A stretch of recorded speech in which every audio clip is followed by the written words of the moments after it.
Hello everyone. Stream is starting now.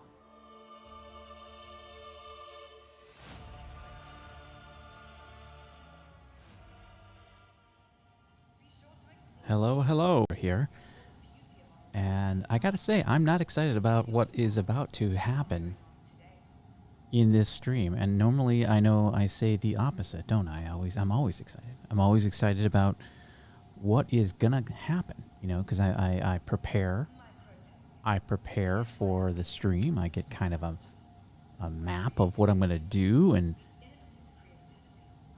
then I do that thing.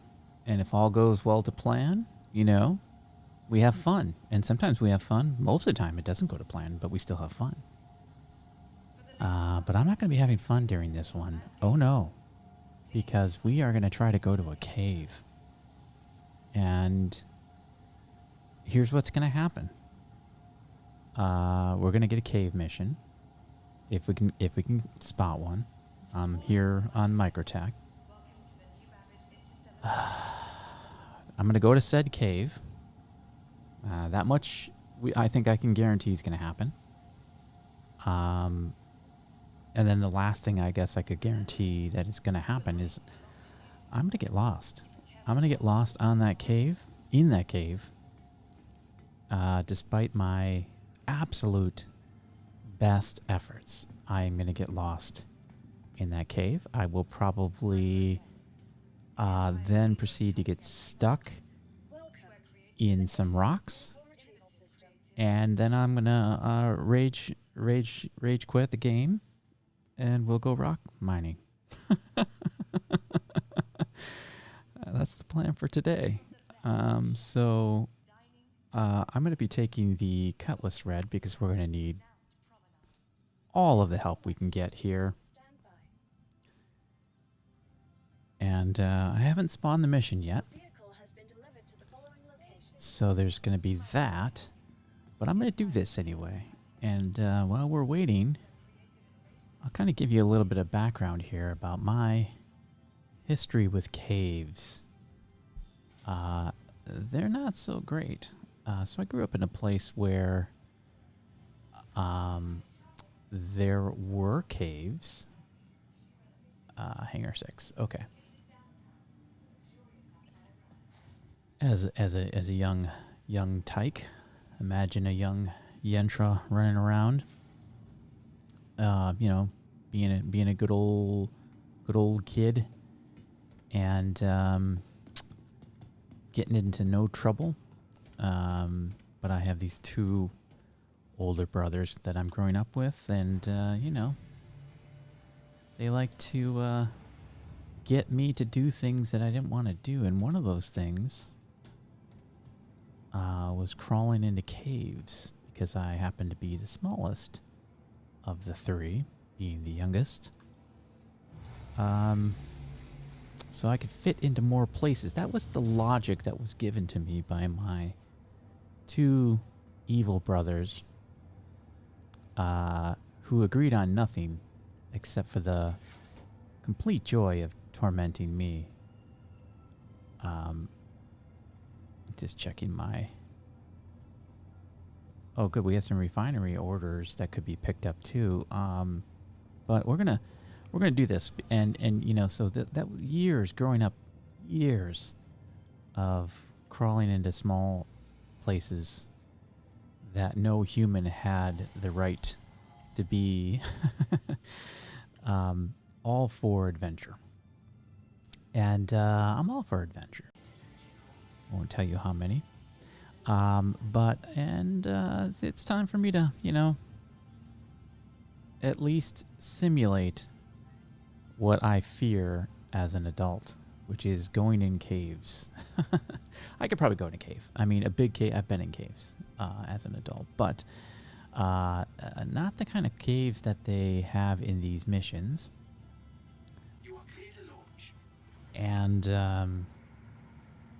And by the way, I've been in caves in this game, and everything that I said that was going to happen has happened 100% of the time that I've had the audacity to take one of these cave missions. But for your entertainment, I'm doing this for you. This is all for your viewing pleasure. Because this is the last mission that I would ever want to do. But I'm doing it for you. I want to make that very clear. Doing this for you. Okay, so now And please visit again. I'm not joking. I haven't done this mission since I first started playing the game and I started branching out doing different missions. So, I know they're here. Now I think it's going to be it's either the bounty, I think. I think it's the bounty missions, if I'm not mistaken. It's not certifications.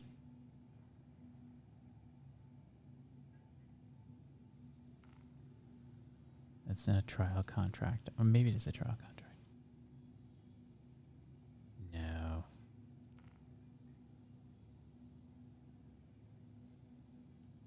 And I don't think it's mercenary. No, those are all legal. That's 890 jump.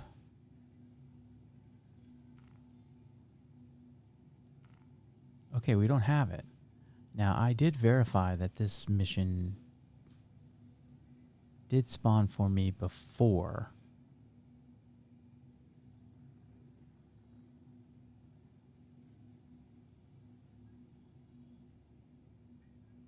And I don't think any of those work. So here's what we're going to do. We're going to make a little bit of a trip while we wait.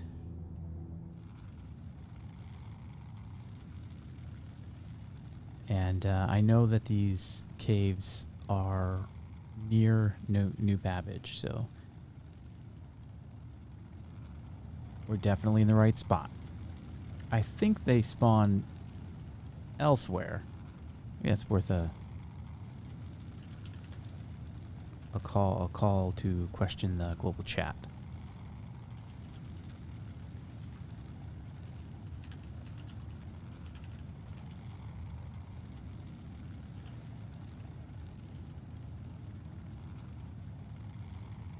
And we'll just see what we get.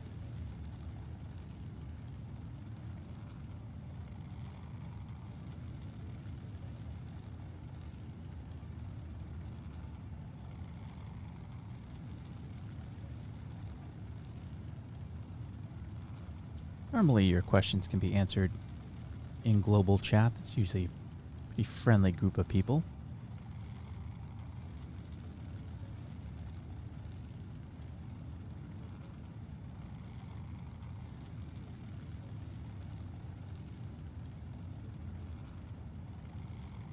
Oh, everywhere but Arc Corp. Okay, interesting.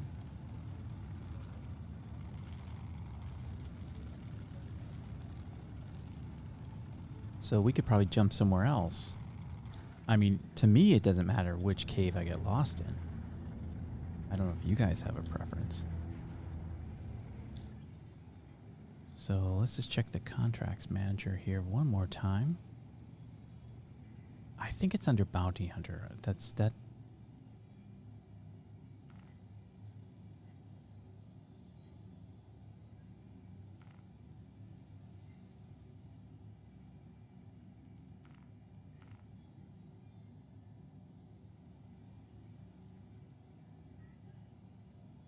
Yeah, this doesn't seem... I don't think it's under Mercenary. No, I really don't. Okay. Well, what I might do is just jump somewhere else. Because we could at least travel, right? And since I have been waiting here for a while... And let's give it one more. Maybe what I'll do is jump to a moon. Let's go to Clio.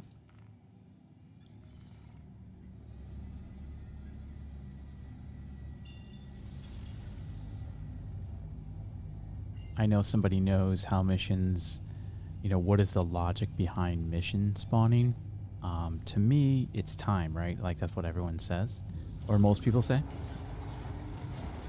But I also think it might have something to do with location, just for interest, right? I mean, we know that you get certain missions in certain locations, but perhaps the likelihood of you getting a mission for a cave on New Babbage decreases if you're, at New Babbage. They want you to get there. They want you to have a bit of a setup time. And so I usually jump to one of the moons, and then I look for the mission. And usually if it's spawning, it'll spawn then. So since I'm not sure, it's not going to be search. There's a bunch of wreckage ones here. It's not investigation, although I think it might be. No. Oh, here it is. Okay, this can only be accessed on foot. I mean, I don't care if I die on foot or in a small vehicle. So we just got our mission. And I think it's on Clio. Sorry for all the jumping from screen to screen here. It did say Clio, and that happens to be where we are. And I have to go... I can't jump to this cave. I have to kind of just get there. So I think the nearest jump point looks like Rayari. Because I can't... Yeah, I can't click... I can't jump there. So let's just do what we do. Unless it does give me a jump point, which I don't think it does. No, it doesn't. It's 515. Yeah, we're going to get over, but then we're going to have to go head to the cave. So it's going to be a little bit of a hike, which is fine. It'll give us a little chance to chat.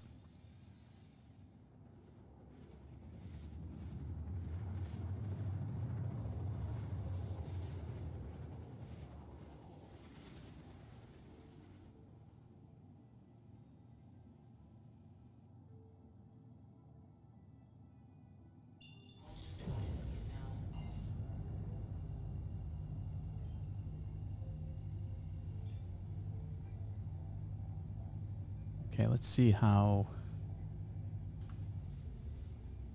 far away this cave is. Oh yeah, this is going to take a while.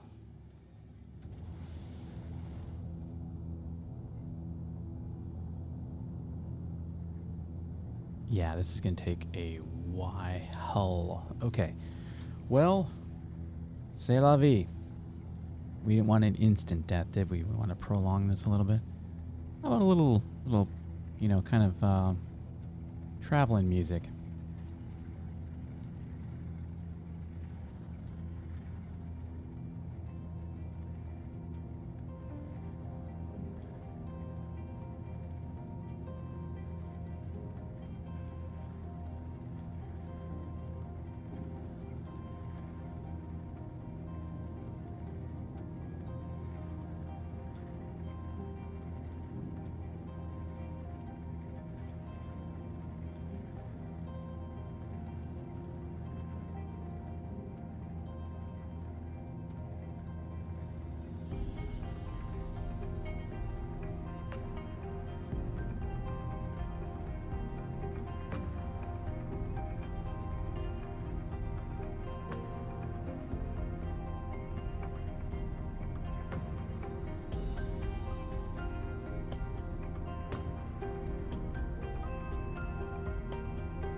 Just heading to a cave.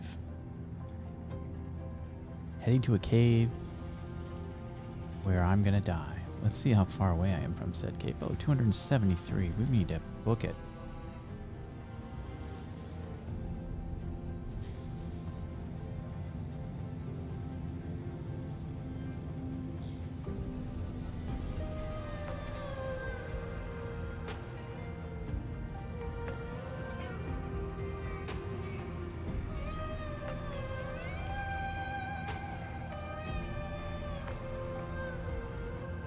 Hey, welcome to the stream, bub. How you doing? I'm on my way to a cave to die, so I've been in better moods.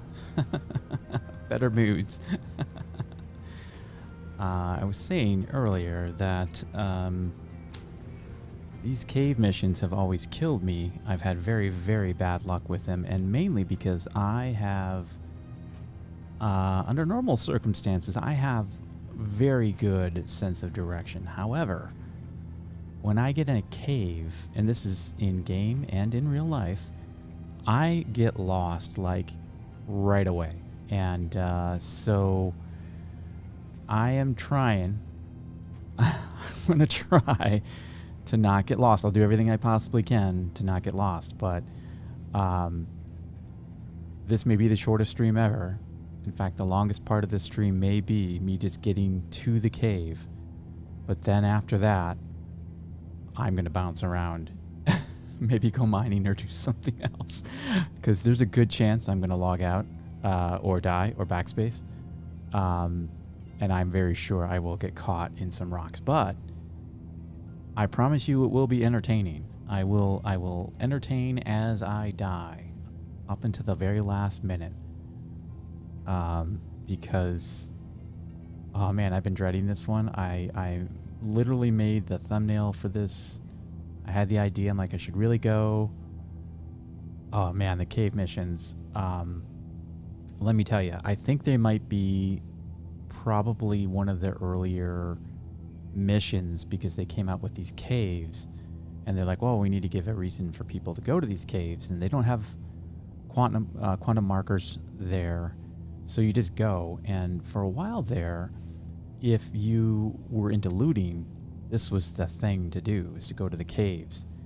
And you could get a bunch of loot. There were you could do some hand mining, and you could get a lot done. You could make a lot of money going into a cave, and then they have some bad guys you can shoot, just very similar to a bunker.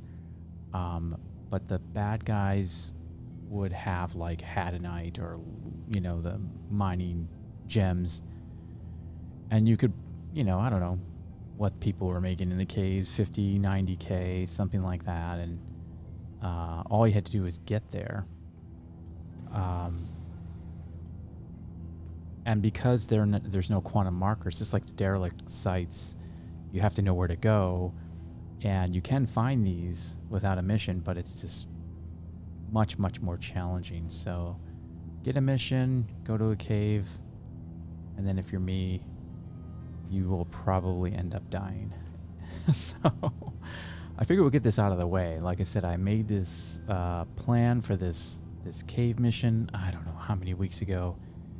And today when I was like, I should stream, I was like, oh man, what should I do? And I had that thumbnail staring at me, challenging me to do a cave mission. And I happened to wake up at New Babbage. So I was like, okay, yeah, let's do that. So that's what we're doing, at least for the first part. I don't know what else I'm going to do after that. Like I said, I might just end up going mining after this happens, and we'll see what happens. I did come prepared, you know, for all the things you need to be prepared for a cave mission. I brought a backpack. I've got 2 guns, ammo. I've got a multi-tool with a tractor beam and with a mining laser, which you need both for this mission. What else? Some armor. That's about it. Nothing I didn't want to lose. And I brought the Cuddy Red because, hey, let's be honest, the chances of me, you know, running into some baddies and not sustaining any injury is a little absurd. So I brought my own med. Yeah, you know, that's why I got this ship, for to branch out and to do things that may cause me bodily harm. Let's see where we are. Oh, we are close. Oh, we're looking good.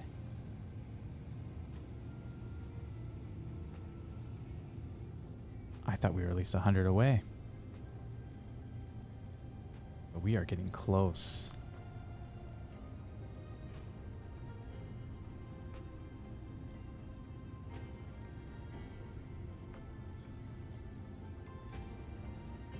So the idea here is you find a dead body, and I'm just going to tell you right now. Oh, you know what? I have found the dead body before. Yeah. Yeah, I'm getting very close here. I thought it, like I said, I thought I was 100, at least 100 away, but I was up in space traveling.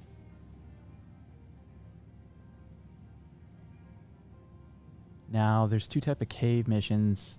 One of them, like, look at me talking like I'm an expert on cave missions. I'm not, but I do know for a fact that there are two kinds of cave missions, and it says it right in the description which type of cave it is. One of them is the one I'm going to now, which is you can only access it by foot, and that's just telling you it's a small cave entrance and you can only get in by walking in. But the other type are usually much larger, and you can fit a small ship. I think a Cutlass Black fits in those caves, and then you can land it in the cave, and then you can either use a land vehicle like a rock, or you can walk, go by foot after you get in the cave. And the idea behind those is there's, a lot of hand mining or rock mining that you can do actually in the cave, particularly the ones here on Microtech, because one of the only times I've ever been in the cave and not got lost was when I brought a friend, and he knew the caves really well, and he kept me from getting lost. So it would be great if this was at daytime, because what's going to happen is as I get close to this, the marker is going to go away, and I'm going to have to find the cave on my own. And usually you can find it. It's not too bad. Yeah, you see it says go to the cave. That part of the objective of the mission is complete. And now I'm in the dark, which is not great. Like it was kind of I was kind of pointed here. It's a lot easier to find the cave if it's the larger type and it's during the day.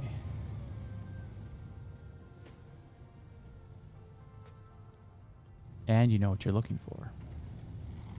Usually there's like some outpost kind of stuff. Oh yeah, I forgot when I turn the lights on and the cutty red. Look what happens. This is kind of where we were pointed. Oh, wouldn't it be funny if I couldn't find the cave?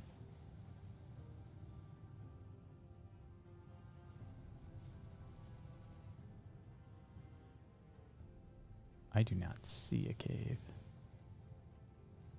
There's only so many natural landmarks. What is that?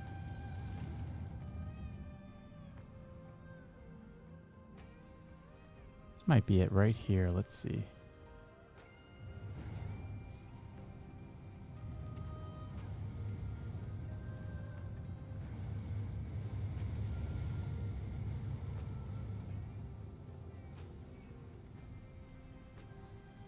I don't think so.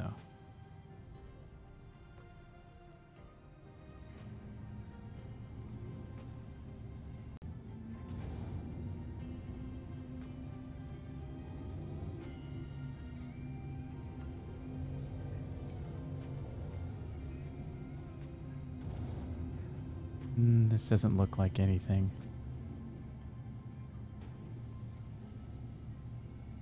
Yeah, the ones that require or that are small that you can be that are accessible by foot, the smaller of the caves entrances are challenging to find.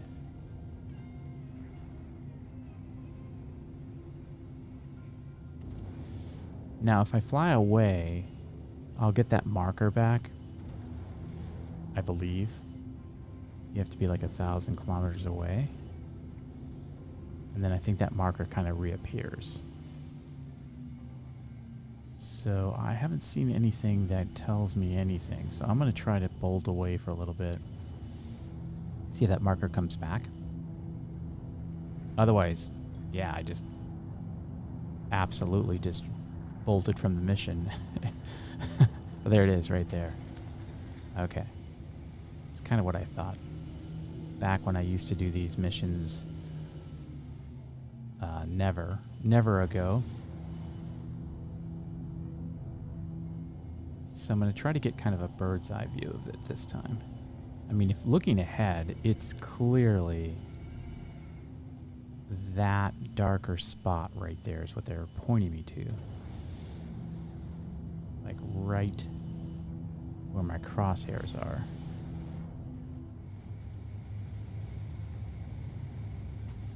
Which is that. That was the spot I was looking at earlier. I bet this is it. I bet this is it.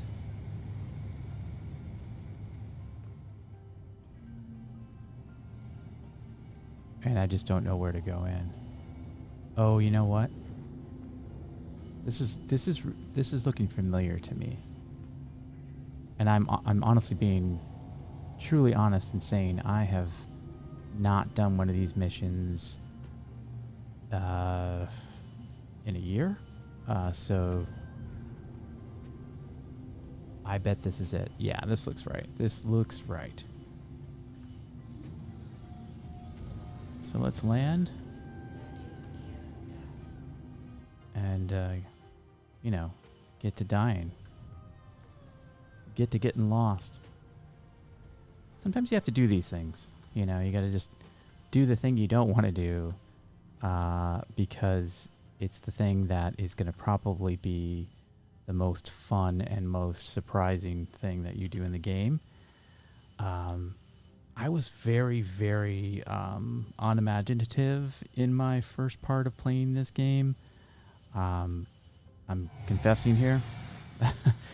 And, you know, I just did box missions. You know, I like doing box missions. And that's fine. And I kind of just eventually got to the point where I was like, okay, well, I need to branch out.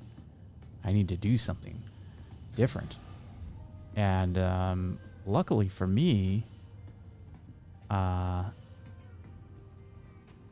ran into a guy. Well, you know, I should check to see if this actually goes down correctly. Or else I won't be able to get back in. No, but I happened to be doing a box mission, and I ran into another player. And this is back when, you know, there was only like 50 people on a server at one time, and the chances of running into another player was fairly minute. And I happened to literally run into another player on the landing pad as I was doing my box mission. And this guy invited me in. See, now I'm already lost. Okay, so let's see. Oh, negative 60 degrees. Oh, you know what? Yentra is not prepared because... Oh, wait, I think I get in the cave. I can survive in the cave. I just can't survive outside of the cave. Okay, so there's my ship. Plenty of lights to see. Oh, yeah. See how the... Oh, look at that. Yep. Let's see if my survival goes up.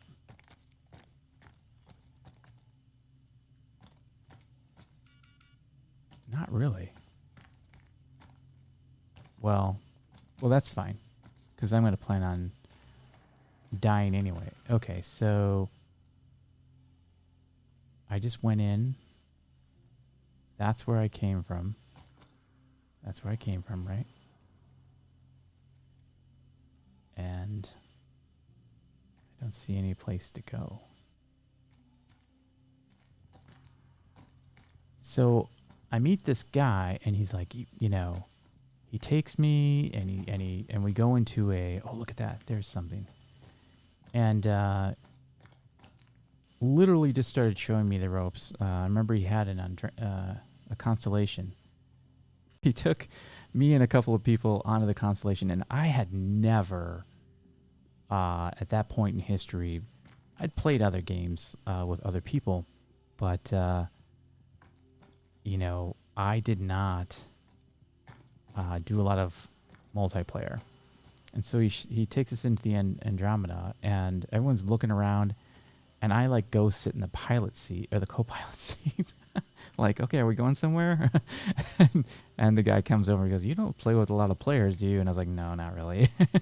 And he's like, "Oh, come on, man." And then he, over the next couple of weeks, we would meet up and play.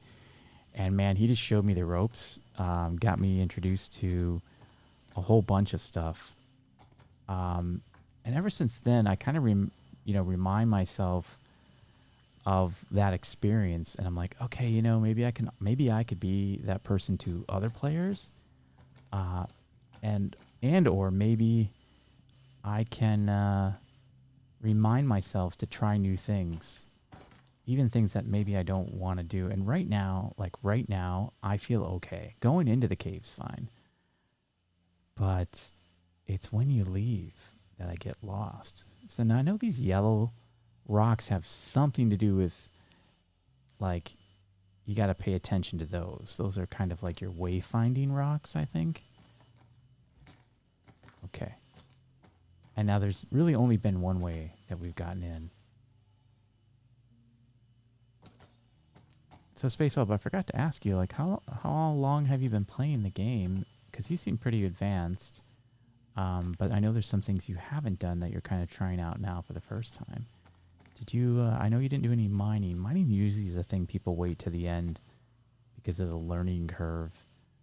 But have you been playing a while? I feel like, oh yeah, there we go. Okay, so there's really, okay, now I have a choice. I can go left. That's a dead end. Oh, I can only go left. Okay. Okay. I'm going to go left. Now, I'm being very careful with my camera here because I literally have, I can whip around and really make some people nauseous with the camera work. Oh, 2 months, man. You are rocking it for 2 months, my friend. I swear. Like, at 2 months, I was probably still doing box missions. Okay. But you've played some other MMOs, right? Like other games. Okay, so I'm just saying this out loud. No one has to answer me, but I've only had one path. So I should not get lost here. Now, see, this is what concerns me. Okay, I can make it that way. But once I get down there, I bet I won't recognize this as a climbing wall. Okay.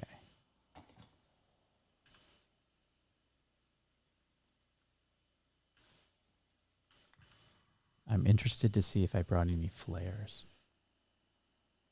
I did. I did bring flares. Can I just drop a flare? See? Why can't I drop a flare? That's literally the purpose of these things, I thought, was to drop them on the floor. I mean, I can activate it, but...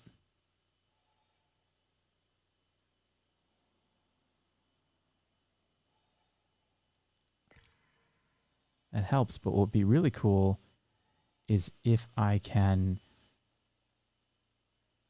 literally just drop it here. That would be awesome as a marker.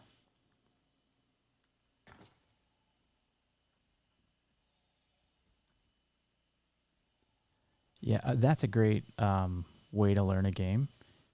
What I found is um, I have been gaming less and less and streaming more and more because I usually okay, I came from that way. Oh no, has it already happened? No, I can go this way.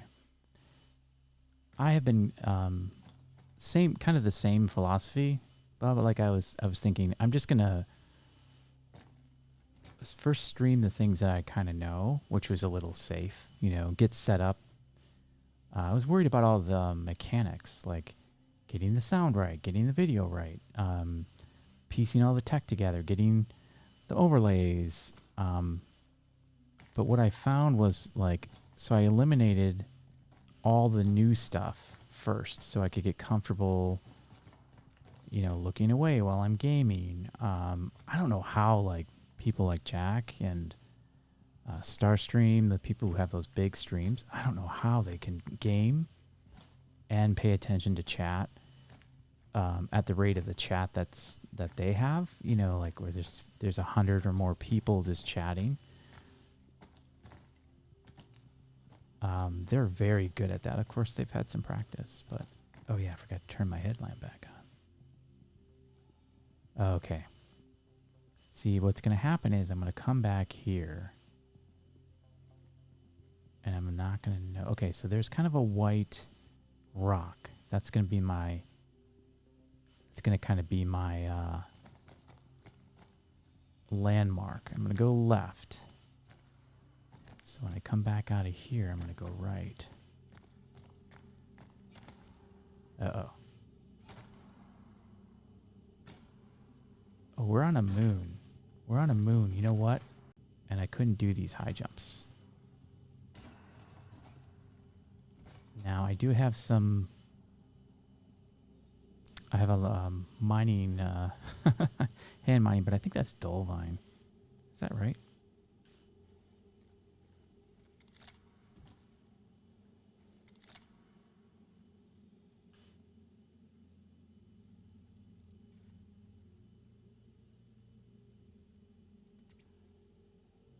Now I do have... I'm positive that I brought...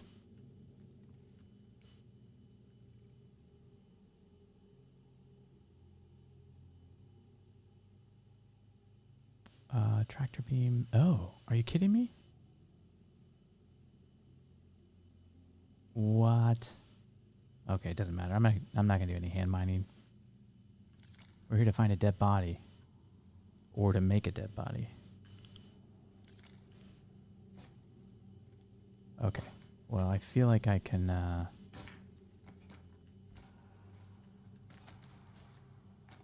Get lost here. Oh, this just looks like heading back. But we got to look for that dead body, so I'm going to head back. Okay, so that's the same. And there's nothing over there. Oh, I have to say, I like this mission much better on the moon, where I have the low gravity. I love the high jump, because I can't jump high. Okay, so we kind of just checking out the walls. There's not going to be any bodies up there. I'm not looking for a body up in the rafters, but I'm just kind of getting my bearings, because sometimes I'll find that rock over here. If memory serves, there's that white rock, and that's the rock I need to head back to. Yeah, that one. See that? Okay, so that is my marker. Everyone just take a deep breath. We're in a cave. We're not going to get lost. Everything's fine. We're alive. It's okay. Oh, man. I tell you, as a kid, I was just... Oh, well, this isn't the cave. This is one of those magical rooms. Is it still there? It's still there. Now, hopefully I don't have to... Do I have to walk through there? Did it just change my... Oh, I'm going to have to walk through there, aren't I? Look, because there's... Is that my ship up there?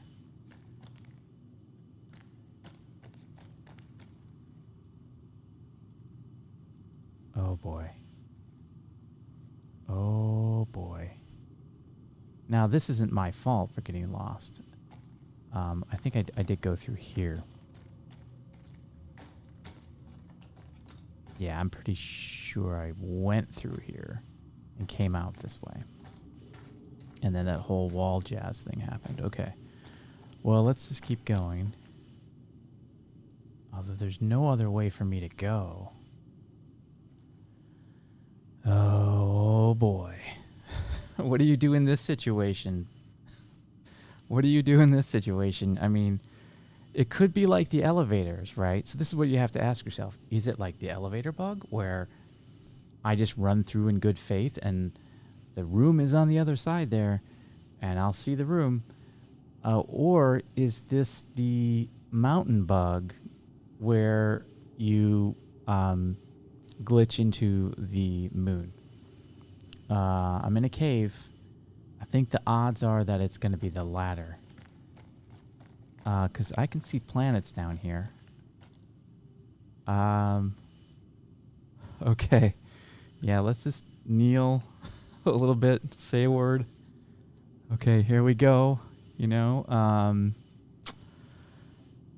dear Chris Roberts, I'm about to take a leap of faith that what lies before me is cave and not planet. I should really take a screen grab of this, right? I mean, this looks like I'm on some weird upside down planet. But clearly, clearly I'm not. All right. Well, I mean, I really don't have any choice because it's either go home, which is back that way, or go off into the into the unknown. Into the unknown. Sorry, I'm just gonna keep taking screen grabs because this is one of those things. Now I'm gonna do it in third person because, yeah, let's just do it. Oh, did you see that? Whoa. Okay. Okay. Now, did I just go through a wall? Okay.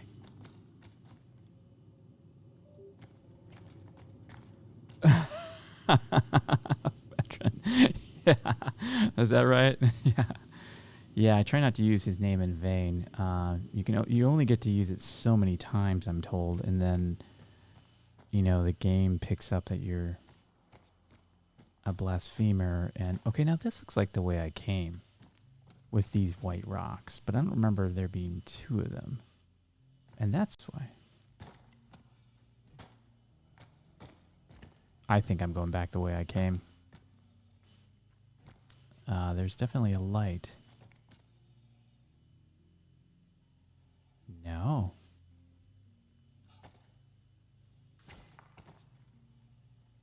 So it's up here. No. I can't get up to anywhere up here.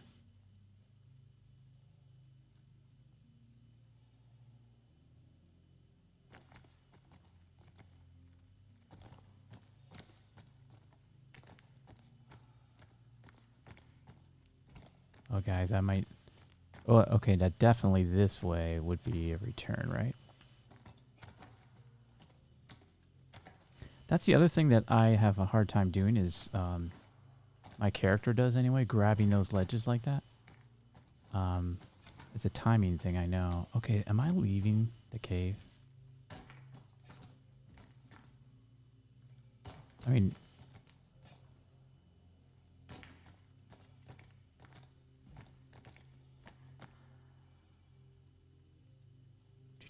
Okay, again, the yellow...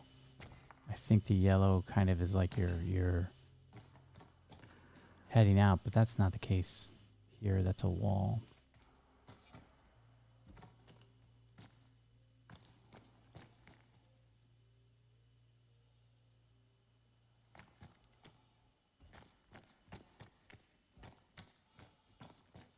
So Okay, yeah. Drop. This is definitely the way that we... No, it can't be, because that was a dead end.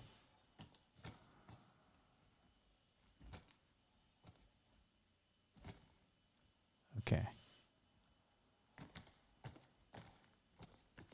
So at this point, I don't know if I'm going in deeper, or if I'm...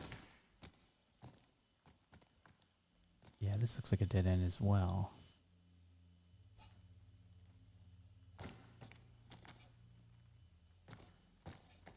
Ugh. But then why did somebody come here and put one of these things here, right? There's a little investigation here. And by the way, as somebody who has spent some time in a cave, it is one thing that they did get right is like how disorientating it is when you get into a cave. You just really lose all of your natural cues about what's up, what's down, what's left, what's right, and which way you just came from. Now this is the wall of mystery that we came through, right? So that's actually a a huge landmark for me. I just gotta have to get back to the mirror wall where I transport myself through time and space. And so this has got to be the way to go.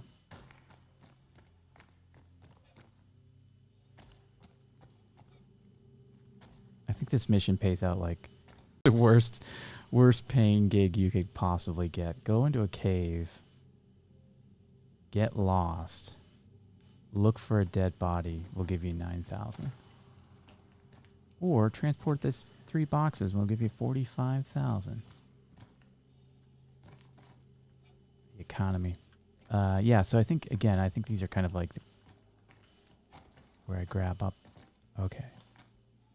Now we're getting somewhere. Because that one's hanging from the ceiling. And that looks like a path I might explore in a second.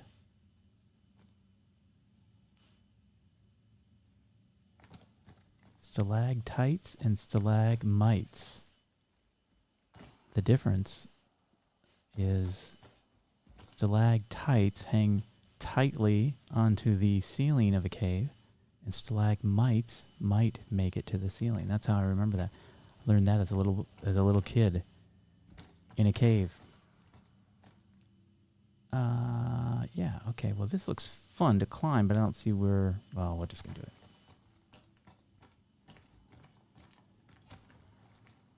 Yeah, take me somewhere.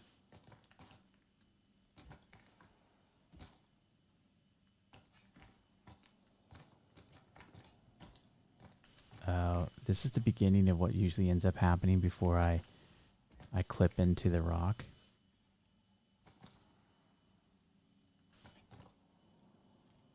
I mean, I should be able to jump up to that.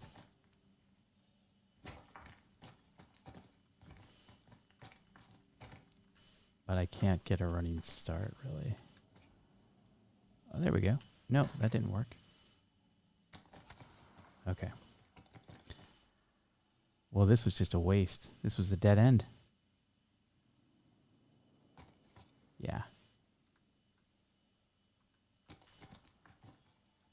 There's nothing there.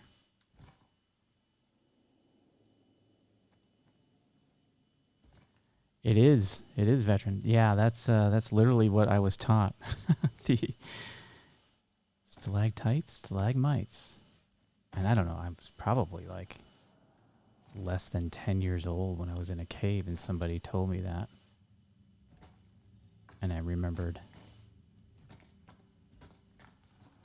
And also, by the way, if you do come across stalactites and stalagmites, you should not touch them, because the oils from your hand can disrupt the creation of those naturally forming things, and it can disrupt the growth of the stalactite or mite for like 1,000 years or more. It's insane. Oh, don't quote me on the 1,000 years, but it will definitely stunt its growth.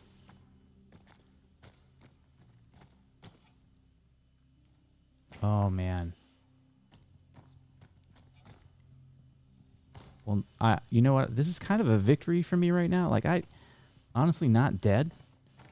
And how long have I been in here? I don't know. I lose all sense of time, but I'm definitely not dead. Now, I said I was going to go up here. Yeah. But I think I already did, didn't I? No, I didn't. No, I didn't.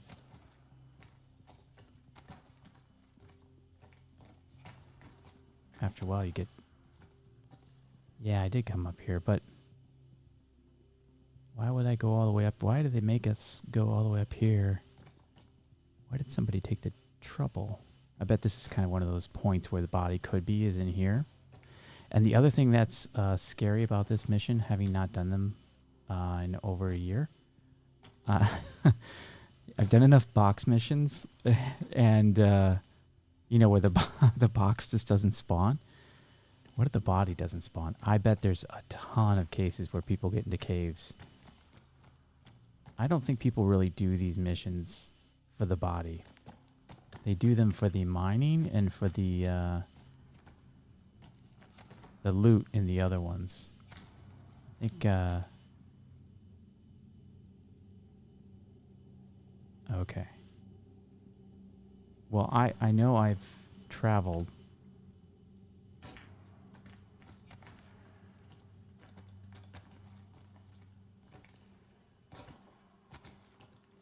Yeah, character's doing great grabbing those. Normally that's a problem, but I've already done this. I'm just walking in circles. Yeah. Yeah, I got to go through the magic wall again because that's the last of it.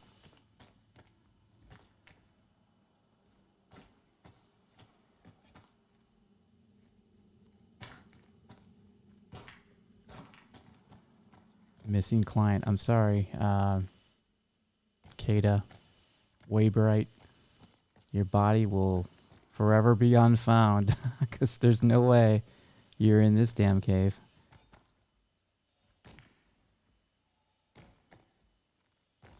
I know I've gone this way because this is the white rock, the other white rock.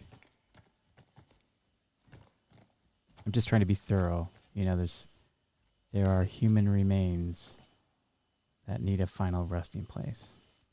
That is the mission. Can I get around that? Oh, I gotta remember to respect the rocks. Because you can clip through them so easily.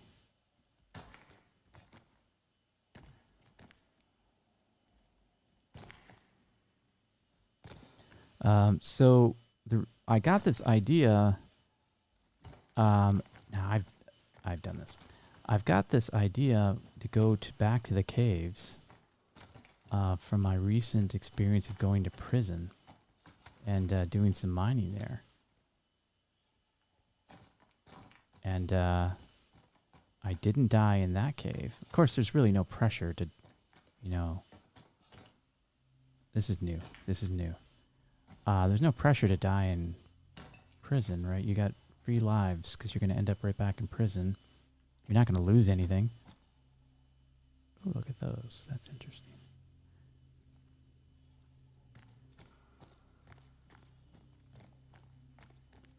And so I'm like, oh, maybe I should try one of those cave missions. I'm in deep now. I'm literally in lost territory. But I'm on a path. I'm traveling on a path that seems like it's going to lead somewhere important. I think I'm going out of the cave. Let me be honest with you. If I find myself leaving the cave, and I'm leaving the cave, I'm going to leave the cave if I'm leaving the cave. If this is taking me out of the cave, I'm going to go and consider it a victory.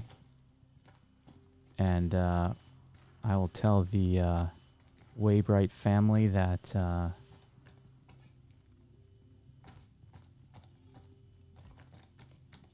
please send my apologies. Yeah, okay, we're out of here.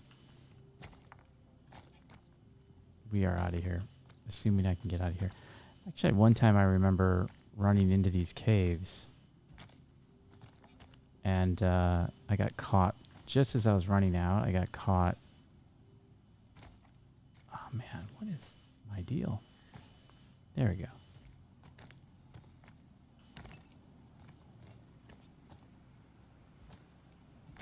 You know what's missing, though? It's my ship. It's got to be on the other side. It's got to be on the other side. Let's just run over there.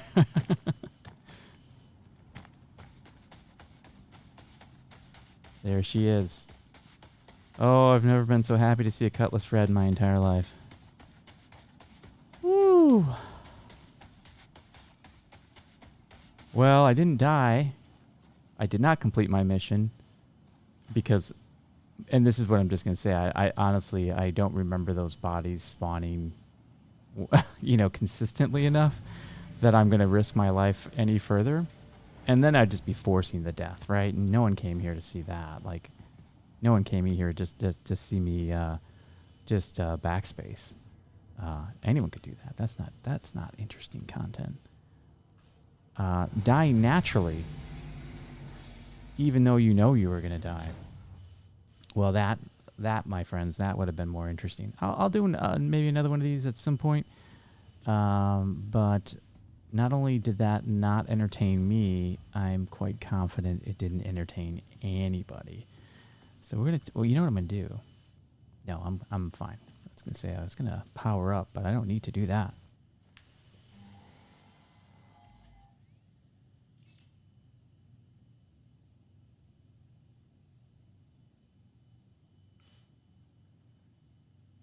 Okay, let's power up here.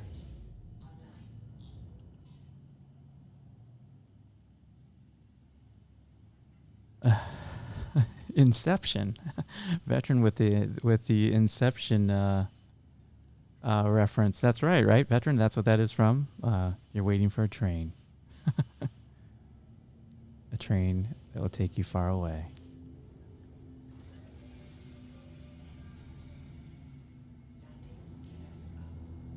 Oh, I know what this...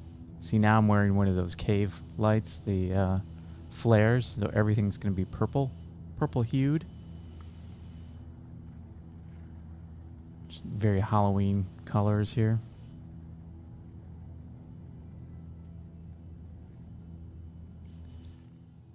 So I'm in the microtech area, and as we've always learned, and we've learned from times past, there's very little fun to be had at microtech. No, I'm just kidding.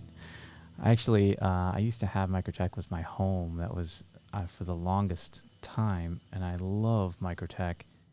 I know it gets a bad rap. I think the reason why it gets a bad rap is because it's a little far away. But so is Crusader.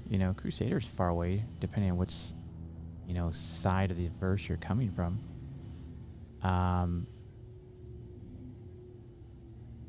So it's not like you're traveling from a far place, to get to microtech. And also, what's going on here? There we go. It gets a bad rap, but I think the justifiable rap that microtech gets is its wind. Yeah, I mean, its weather is not great. But I think of all the places where I would justify weather, I would say microtech, like that. Yeah, have a planet where it's actually part of the lore as to why the weather is so bad. But the moons, some of the moons in this in the game, they have a little bit more aggressive weather than they actually should, I think. And that's just not because I think that's my opinion. It's actually there's some science behind my behind my commentary.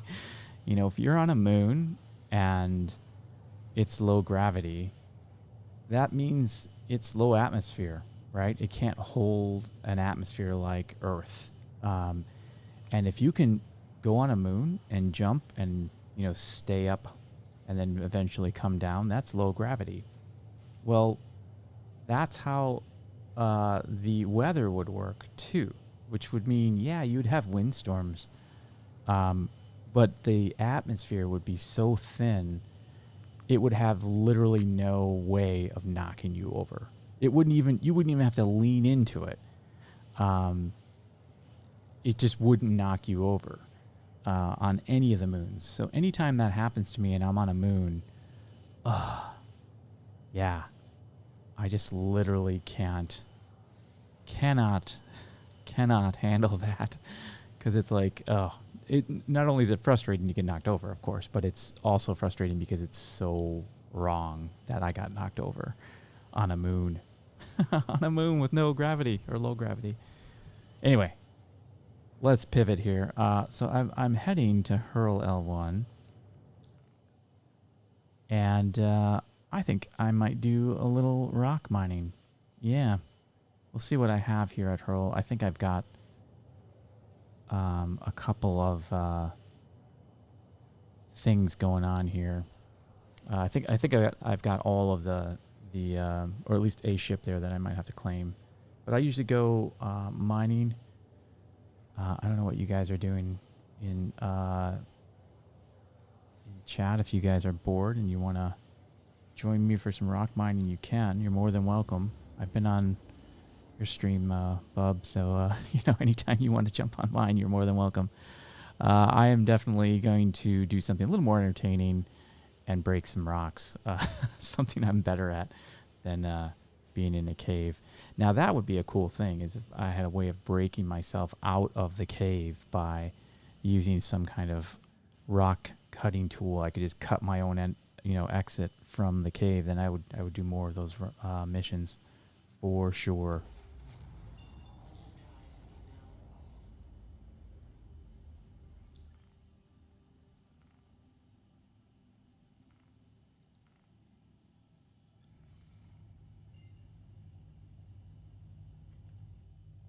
This ship, of course, you know, it's almost like a mandatory that you have these lights on.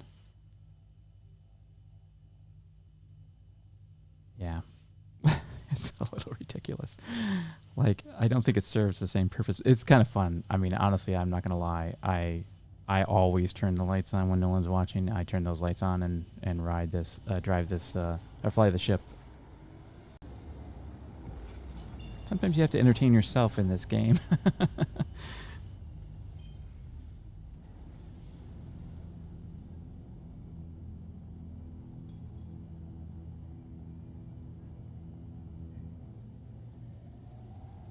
Yeah, what probably happened, and this is just, you know, not really in the lore of the game, but what I probably did when I walked through that wall in the cave is I probably went into a different dimension, you know? And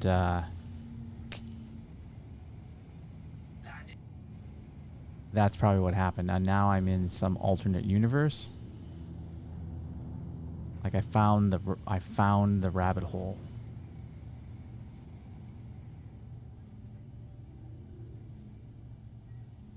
Come on.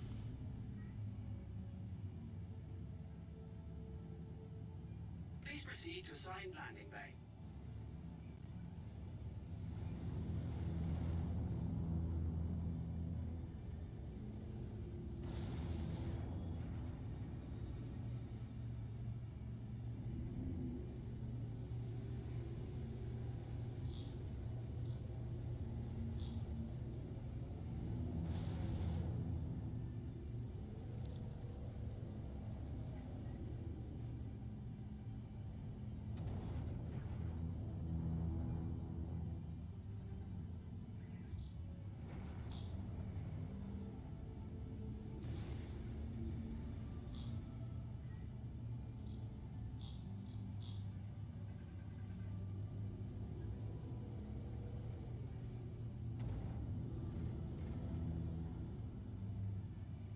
Yeah, I think I'm just going to abandon that mission. So somebody else can give it a try. Man, I keep I'm keyboard and mouse, and what you're seeing here is my sloppy keyboard movement here when I'm trying to go down to hit control. My fingers slapping the shift key. So just letting you know, normally much better than what you're seeing here. Yeah. Just checking my keys now. That wasn't by mistake. The problem when I stream, and I should probably be looking at other people, but I put my mic in a place that is best for me, but it's terrible for visibility. So the whole second half of my keyboard I can't really see. So I'm just kind of, using muscle memory to find the right key, and sometimes that doesn't work. First world problems, yes. First world streaming problems, definitely.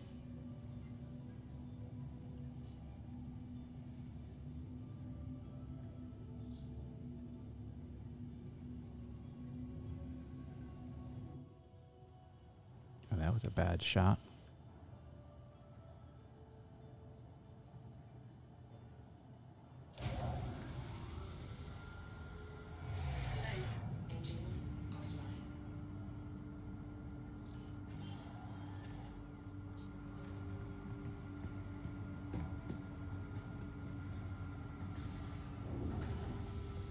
I've never owned a Cuddy Black. I've got one on loan because I did buy the Crusader Spirit. I bought a C1. And they give you a Cutlass Black as a loaner.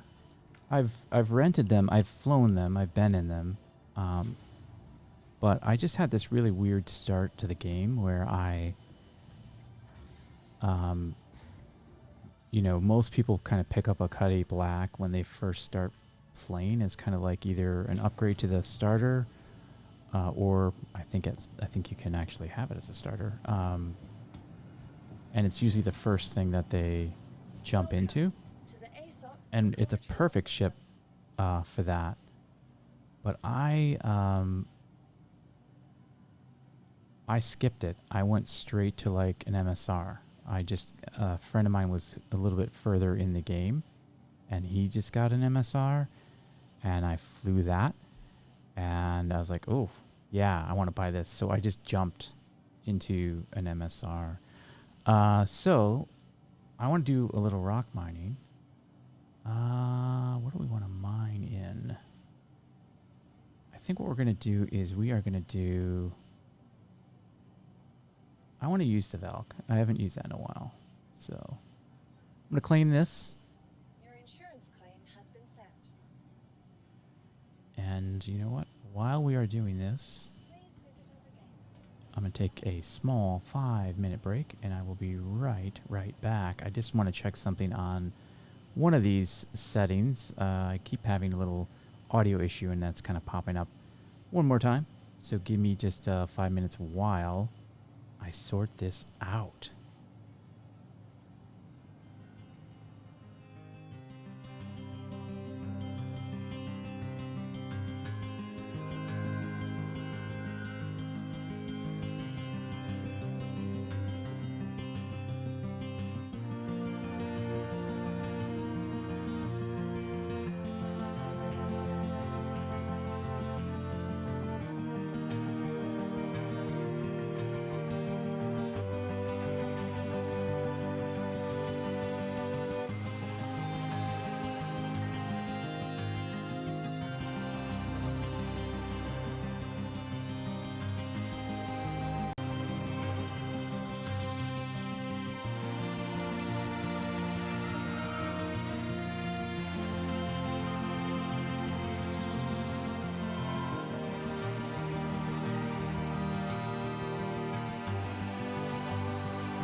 Okay, I'm back. Thank you for your patience. Yeah, this has been popping up, boy, just in about every stream, and I've done all kinds of nice testing and everything, but I get this clicking noise, and I can hear it, and I tolerate it for like a half an hour, and it's just like a tick, tick, tick, right in my ear, and then eventually I'm like, okay, I gotta stop.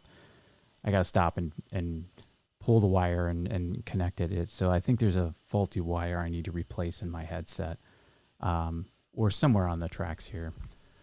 So with all of that, now I really would like to, so let's just expedite this. You guys don't want to wait for a claim. You can wait 2 minutes, right? I've been doing a lot of rock mining on this channel.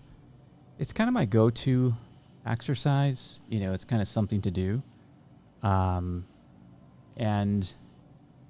in my opinion, if you're going to like get into rock mining, I think the best place to start, now people are going to tell you to go to Daymar. And if you live over in this area, it's near your home, I would agree with those people. Definitely go to Daymar. That's a great place to do some rock mining. You don't need a hot suit. It's pretty profitable there. In fact, I did a whole series where I mined on Daymar and I mined on Magda, which we're going to go to here in a bit. And I compared the numbers. And Daymar won. It was kind of a close match between the two. What I did is I spent about 5-10 hours on each moon. And then I counted up how much money I made each run. Well, here I can actually show you the scorecard that I used.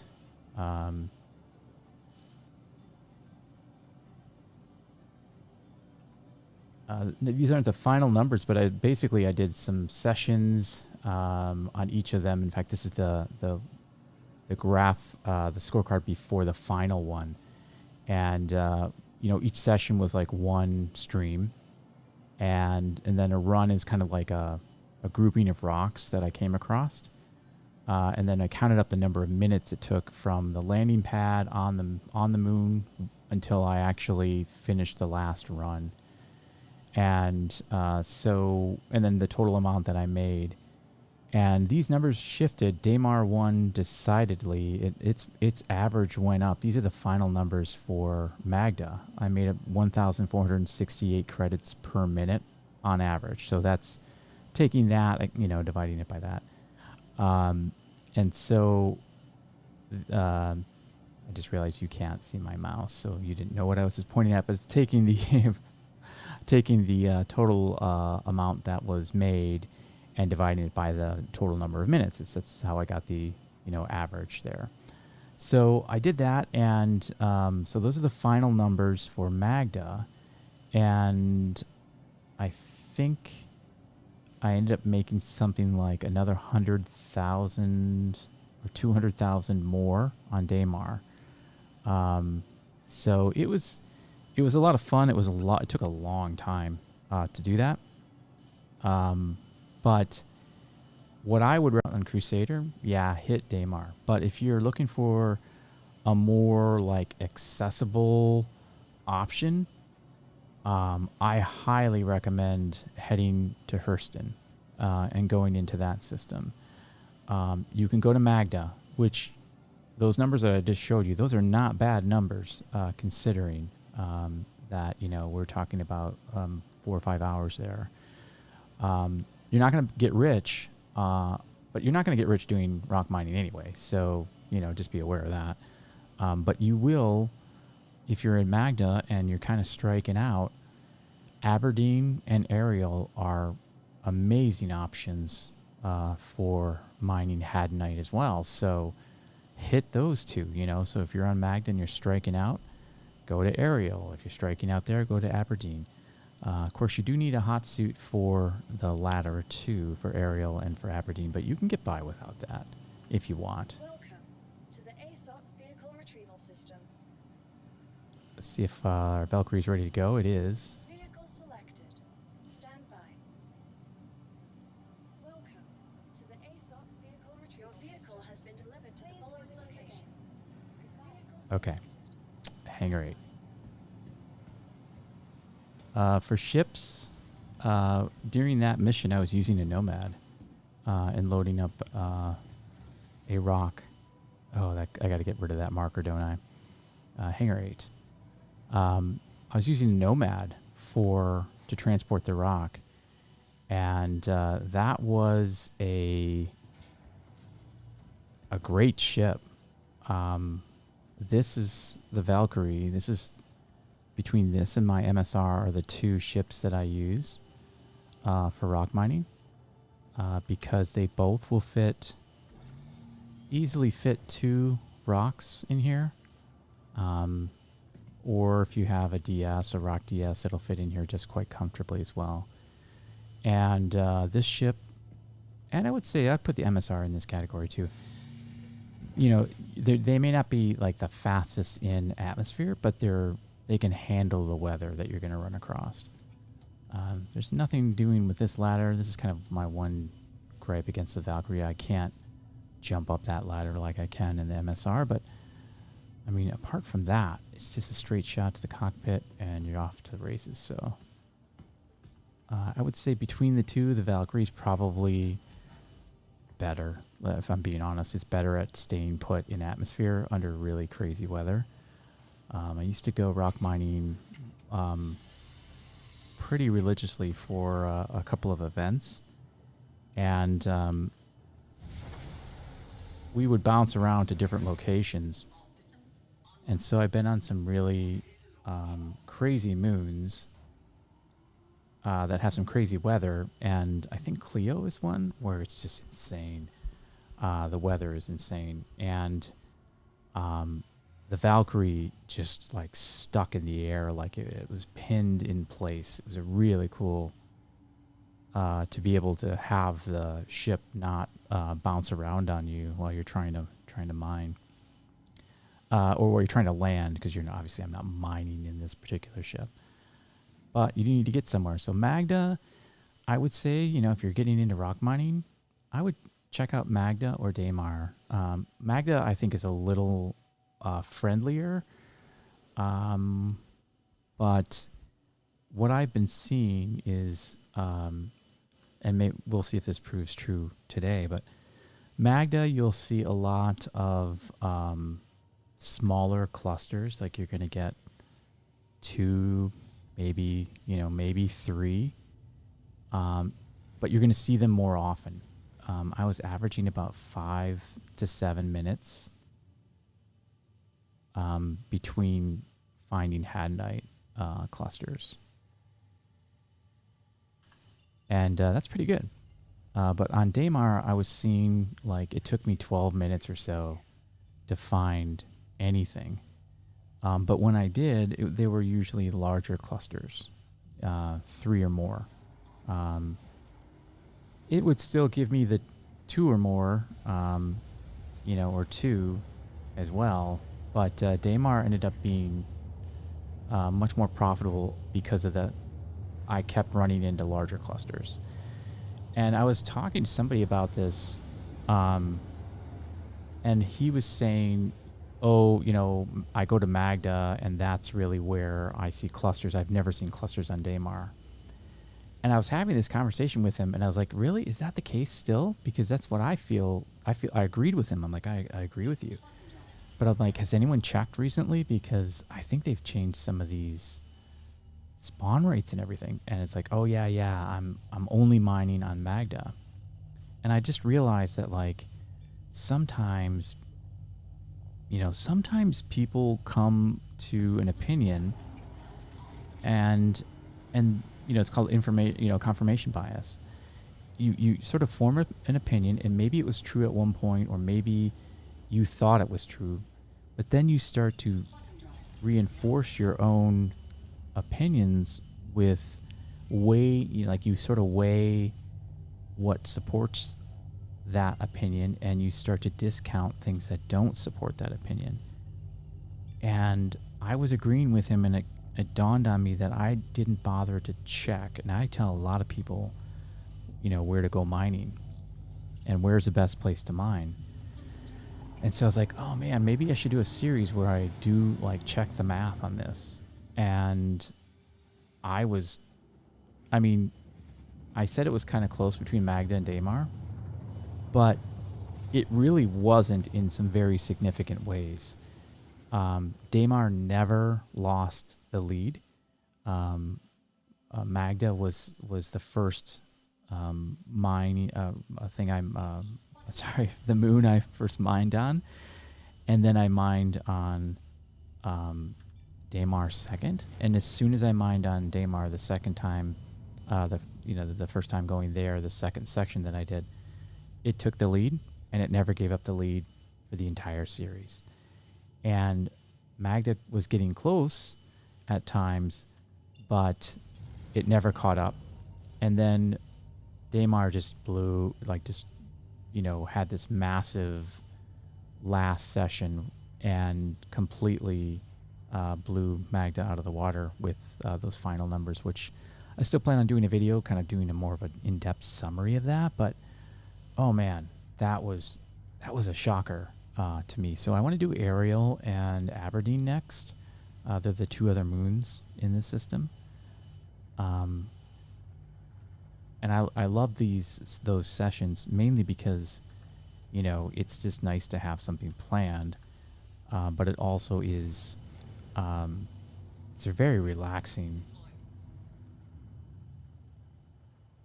activity to do in the game, I think.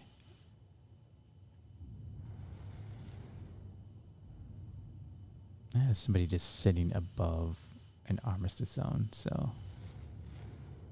let's see what they're about. Who are you? Oh, that's an A2 or a C2.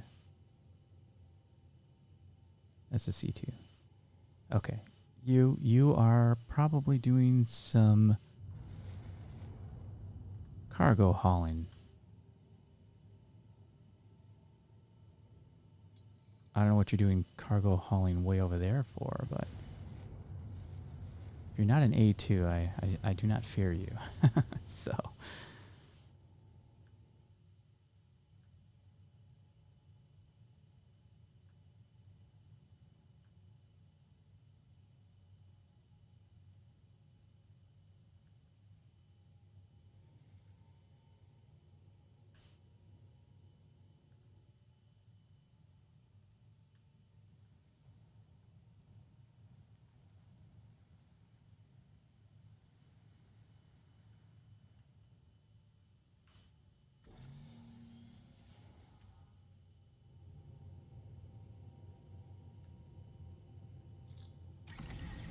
So I'm going to pull the rock and do a little mining.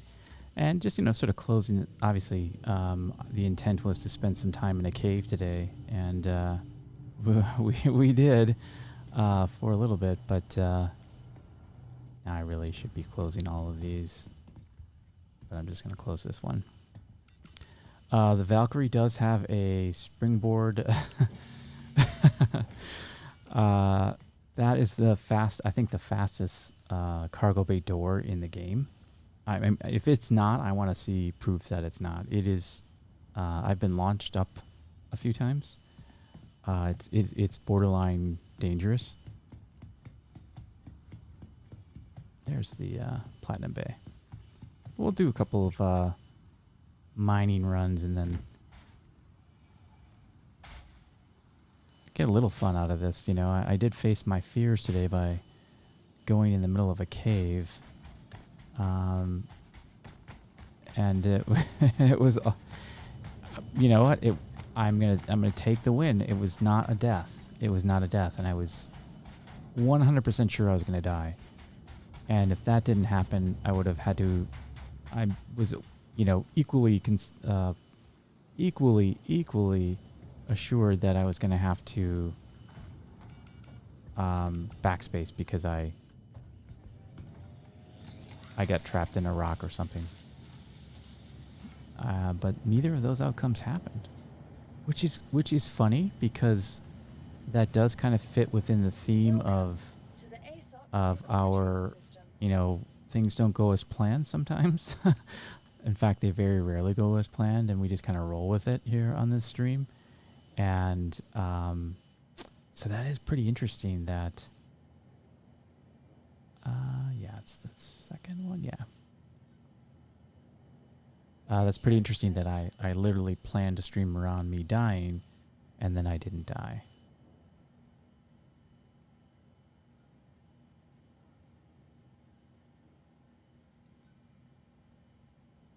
Vehicle selected. Stand by. People have a lot of questions when you're getting into rock mining. To the following location. Maybe I'll do like a live guide on that one, where I kind of go through everything. Like I did one on mining just the other day, and I think I might do more of those. It's just kind of a way to dump some knowledge, at least kind of what I have for knowledge on things that I've done in game. And mining for sure is the number one activity I've ever done in Star Citizen, hands down. My org that I run, called the Know Nothings, that's essentially, we're a mining org for at heart. We do other things, of course, but it's been primarily mining. Now we took a hit with the last couple of patches where people have really kind of, I want to say that they just were frustrated with the game enough that they decided they're going to take a break until 3.18. And it got quiet very quick after the last couple of patches because of some people are a little, kind of frustrated. And I understand we all have our limits. And, if you can't take it, it's a game. If the game isn't fun anymore, I guess I appreciate the person who just kind of goes away instead of, stays and complains. A certain amount of complaining is understood, but I didn't actually do it. But complaining gets you only so far. If it's constructive, that's great. But even that, after a certain amount of constructive criticism, if you don't feel like you're getting anywhere, maybe take a break from the game. It's just a game. Instead, I think you see people hanging around, and that's kind of whenever I see somebody misbehaving, like the other day on Bub's, Space Bub's stream, there was a person who sort of was misbehaving on stream. What I think of, the first thing I think of is like what everybody else, kind of how everybody tends to respond, like, let's get the drama, and why is this person acting this way, and you want to kind of fix it, whatever. But what I'm trying to remind myself is that, like, you never know what that guy or girl, whoever that person is, you never know what they're going through. Like, they may have just had a really bad situation in a day. And now that doesn't excuse bad behavior. I'm not justifying bad behavior by any means. If somebody does something inappropriate or whatever, and I don't think that applies to all bad behavior, because, having a bad day, at school or in your job, that doesn't give you the right to, like, be a racist or something like that. It doesn't give you that.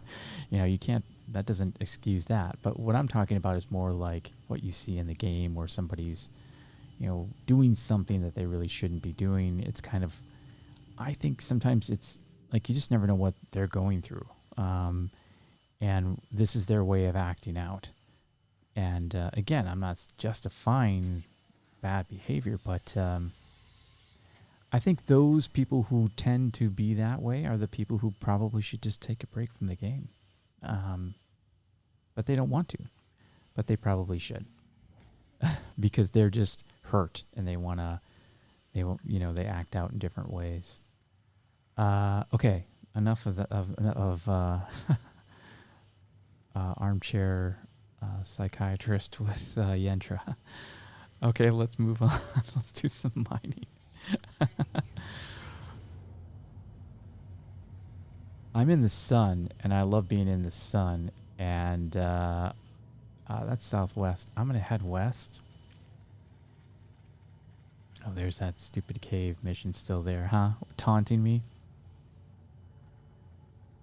And I'm not going to do any in-depth teaching here today. Because that's not why you tuned in.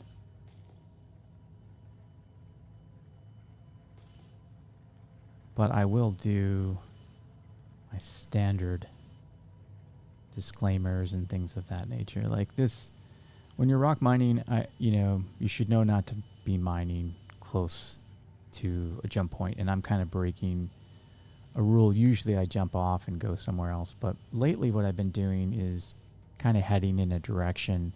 I set out a ping like you just saw, and then I wait for all of those rocks, or excuse me, those boxes to disappear. Then I kind of gives me a sense of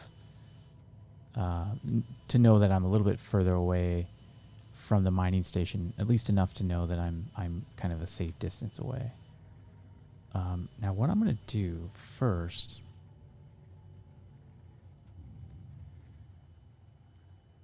is I just realized how annoying that mission marker is going to be. So we'll put the Valkyrie in VTOL. By the way, that's what it looks like when it's in VTOL. And it does make a huge difference in this ship when you're in VTOL. It just literally stays put.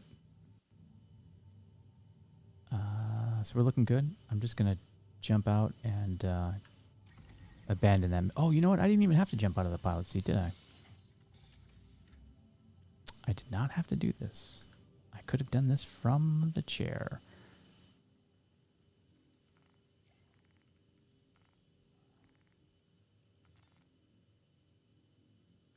Now I know that hurts my rep to abandon a mission, but I'm not worried about my cave mission reputation.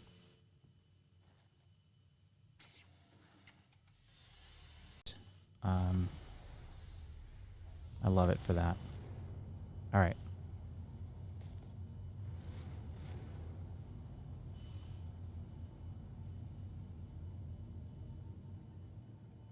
I mean, finding rocks is the easiest thing to do, to find gemstone rocks. Regular rocks. I guess we should just call them gemstones so you're not confused. But these are the easiest thing in the world to find. And I'm literally just waiting to find them until I'm farther away from the mining station. And okay, I'll start mining now. And right there was a 4,000. So I'm just looking for a box that spawns under 5,000 meters away. And it has to be a new box.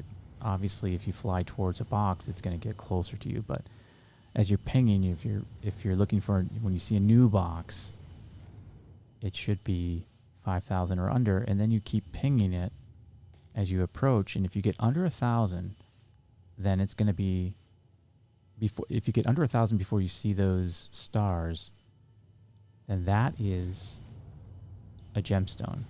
And then, of course, you keep pinging that, and they'll turn into the diamond icons. And I will mine 2 or more hadanite and nothing else, usually, if that's what I'm kind of going after.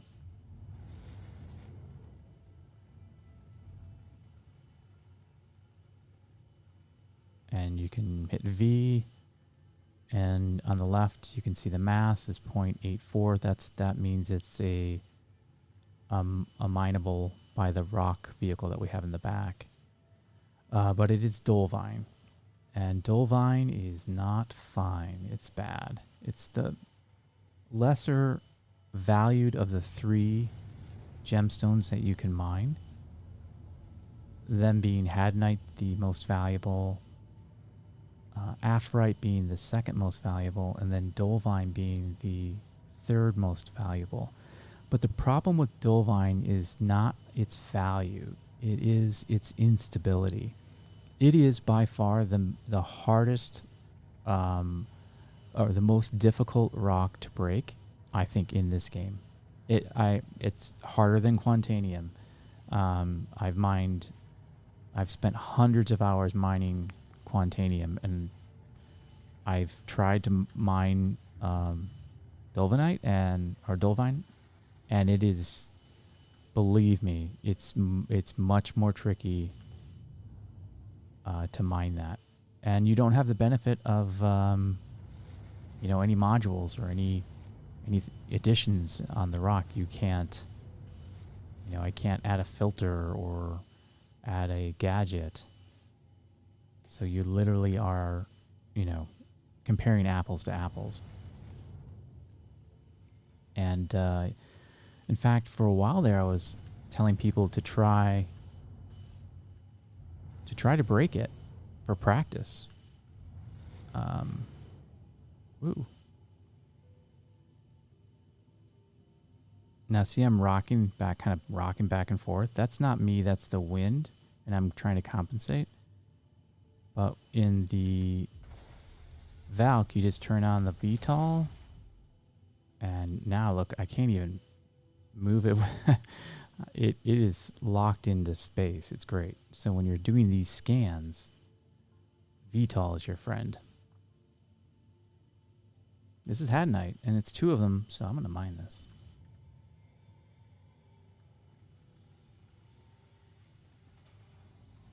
Maybe we'll head up over here real quick. Try to find some flat land here.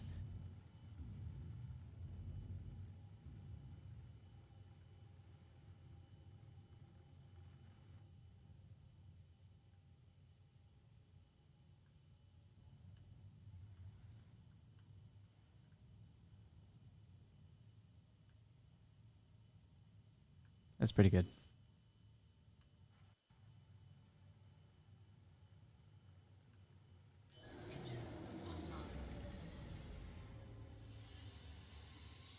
Yeah, so maybe do a couple of runs of breaking some rock here and see how we feel after that. Oops. Yeah, if you time this right, you can jump down this. And it's been a little bit of time since I've been in the Valk, so. And you don't really have to worry about closing your cargo bay door. In fact, in many ways, it's a dumb idea to do that. And every other time, when you have your ship out, you definitely want to close those doors. But when you're rock mining, that's a bad idea, because you might, if somebody comes and tries to come after you, you're going to see them in the sky first. You're going to see them on your radar, because the rock does have a radar. And in that case, you're going to want to hurry on back to your ship, and you're not going to want to have to hop out and get your cargo bay doors open, so leave them open. Alright, well, if you've watched my channel at all, you'll know I can't break rocks and talk to y'all, find people at the same time.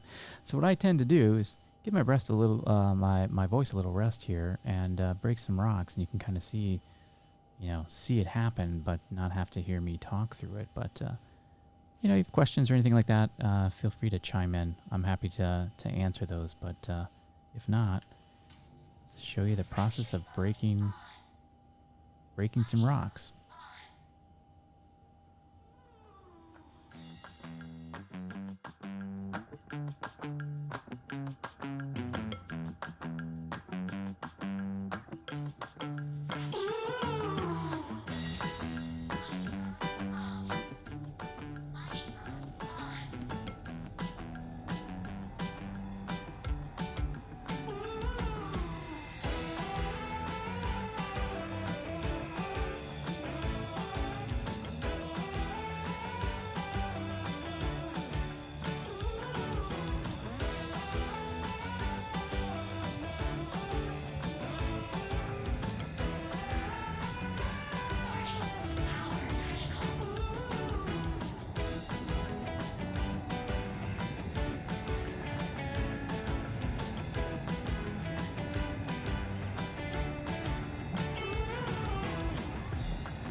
Nice, nice, nice, nice. It's good to be mining again.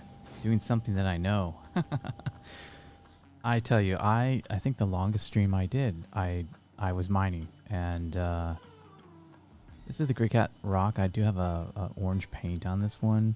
I mainly do it because I need to distinguish it from the other rock that I have.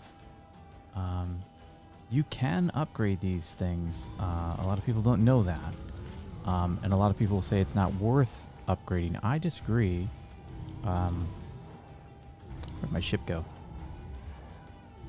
Where did my ship go? I think it's over here. There she is.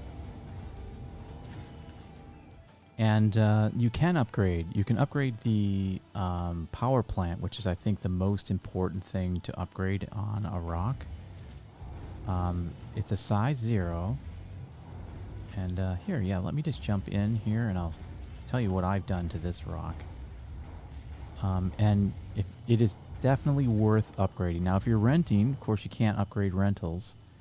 But if you're looking at upgrading your rock, I'll just show you. So the Tupelo, you want that. I believe that is the power plant. You can't upgrade the drivetrain, but you can. I think there's actually some shields or some other item that I've upgraded. They're all size 0, but that Tupelo is the one you want for sure, because it is the power plant, and these things are kind of terrible for power. They run on like a battery power, and the battery dies if you use it. You know, I keep jumping like I'm on the MSR. But you will definitely lose power eventually.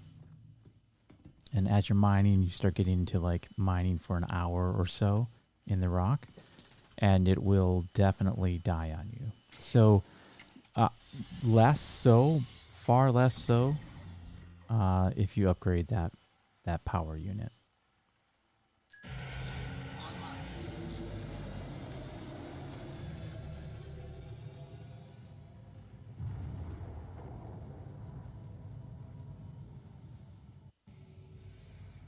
I really wish you could scan in third person, because I think this is like one of those ships. I might head south. I think I was heading west. Yeah, let's go west. Stick with what we know. Just pick a cardinal direction. That's like whenever you're mining anything, try to look at your compass. It's your friend. The amount of times before somebody showed me what the compass was, the amount of times that I looped back around and scanned the same rock multiple times, I can't tell you. Okay, so there's another cluster of gems right there. We didn't have to go very far. But something tells me that's not going to be hadanite. That might be aphrite or dolvine. Now, if it is aphrite, I'll mine that.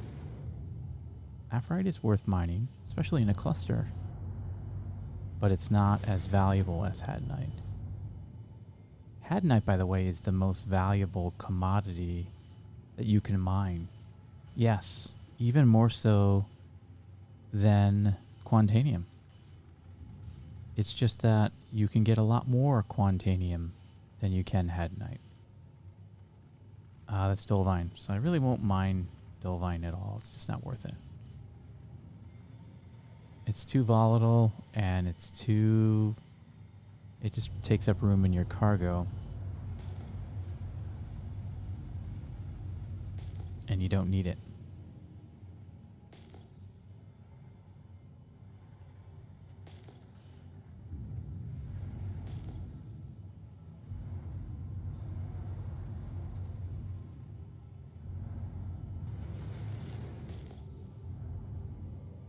Oh, Oh, that's what's going on. I got my VTOL on still. Okay. You can definitely tell the difference between VTOL modes in this ship.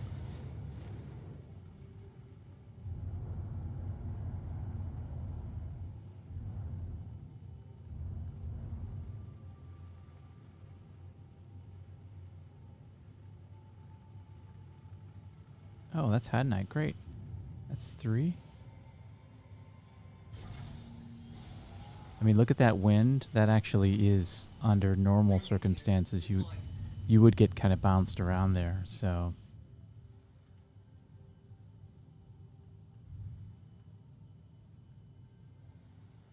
this is a nice flat spot for us. So that's great.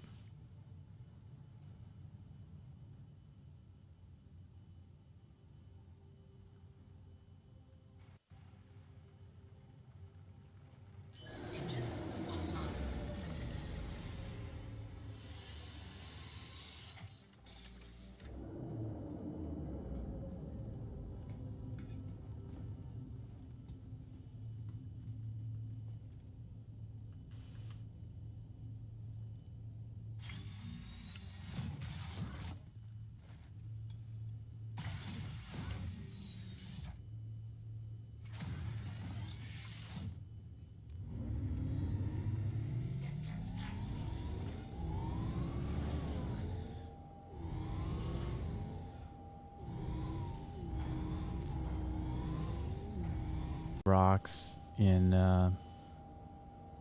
Star Citizen, they have special like visual properties that you can use to tell what they are, and that kind of pink vein, that is your indicator that that rock is Hadnite. And I'm talking about that pink, sort of that kind of part right there. All right, I'm gonna break this rock. So I'll break these rocks. I'll see you on the flippity. Actually.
This is honestly the funnest part for me, is scooping.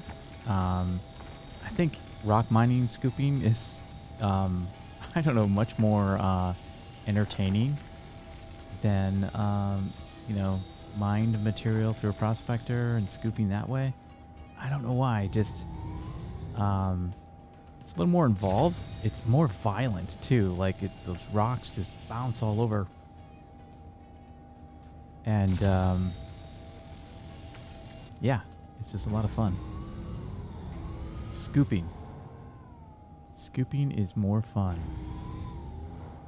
I'll chase these two down.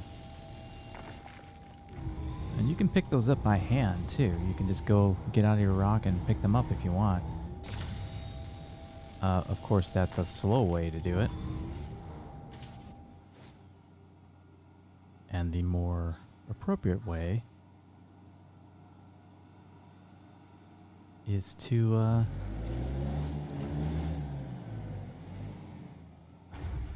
use the rock that was given to you. You can rent these and you can do just about everything. There's really not a big difference between the upgraded version I have than the stock one that you can rent. It's just, like I said, the upgrade helps with reliability. So when you're in the rental, the only thing you have to really worry about is making sure that you keep an eye on the time. Oh, let me spin this up real quick. Can I put this in mining mode? Yeah. So you can see I can hold 80 CSUs of cargo. And I've got like 14. So what I typically do is I'll mine till I get about half of my cargo full, and then I start to get a little cautious. I will check the power output here, and go into items and just see what the health is. That's over here in the right column. And if you start to see it dwindle, that's when you need to be careful, because when you have a dead rock, a gray cot rock, out in the middle of the field, all of the stuff that you scoop up ends up in this cargo in the back. And I was told at one point in the game you could take this out, but right now you can't. You can open it, and you can put these gemstones in your backpack, but you can see I've got 2 pages of these or more. Yeah, 2 pages. And that's a little bit of a chore to do that, unless you have like voice attack, which I do have set up as well, in case I have to transfer.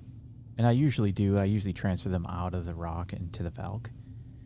And then I just continue on with my rock mining. And then that way, if something happens, I can transfer them if I have to. They're always safer in the Valkyrie than they are in the rock.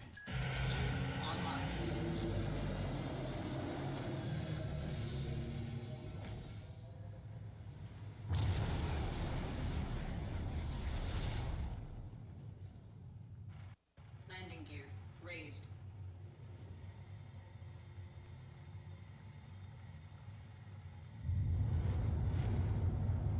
Kind of head to the sun. The sun is the easiest marker. That's always going to be west. Roughly thereabouts.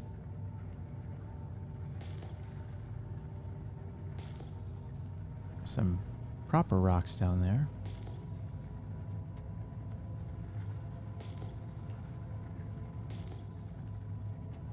So again, all these boxes, I'm just looking at their numbers. There's one over there. That's like 1,300.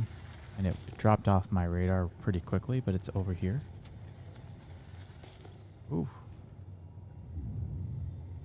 Ooh. Yeah, I'm going to skip it. Having a hard time coming around there. So I was really booking.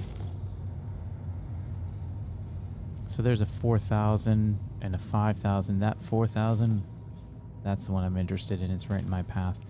And see how quickly it switched to those stars? Well, that's not a gem. Those are not gemstones. Those are rocks.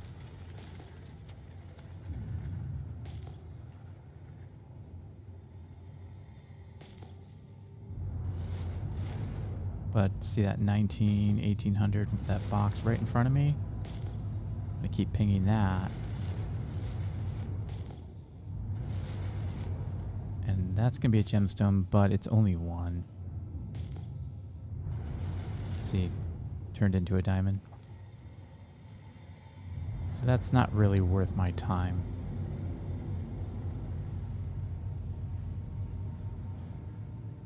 I've been doing hours and hours and hours of mining using the Nomad as my ship. And I have to say, it really is a great ship for putting a rock in the back of it. And it flies really well too in atmosphere. Because it's smaller. Quite honestly, this is a big ship to be flying in Atmo. I do one or two more breaks here, and then we'll cash them in. Yeah, I think that this might be. We'll grab at least one more Hadnite. It's only 2, and I haven't really gotten a lot of rock. I'm probably. Oh, that's Dolvine anyway.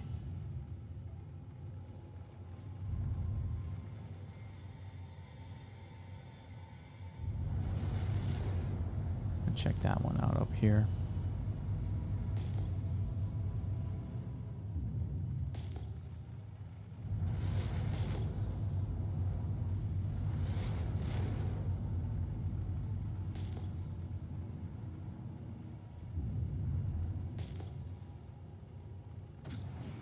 It's just a single. Not going to break a single. And the reason why I don't, it's just not worth the time of getting out of your ship, landing, getting out of your ship, getting the rock out. You know, it just ends up being not worth your time unless you're really coming up dry. There's a 4,000 box that popped up. That looks interesting.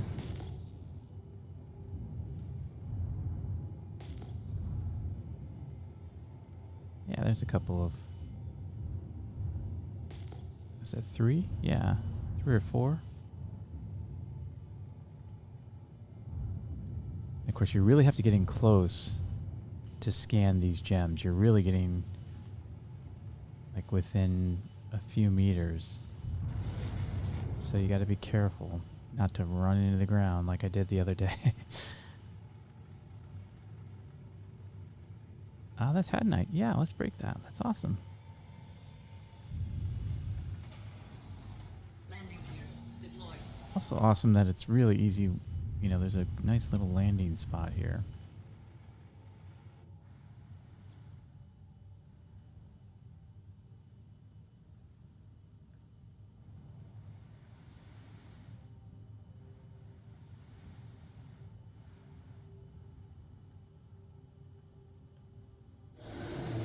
Engines offline.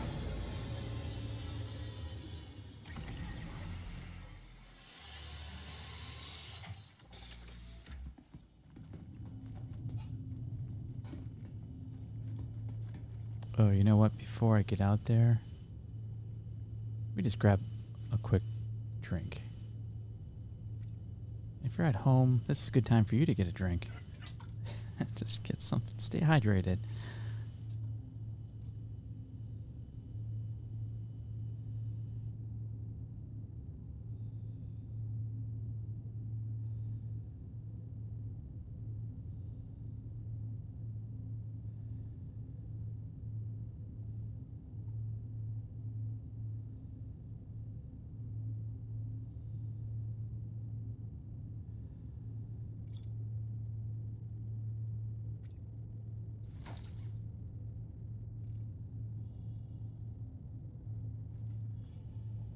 Okay, now we can go break some rocks.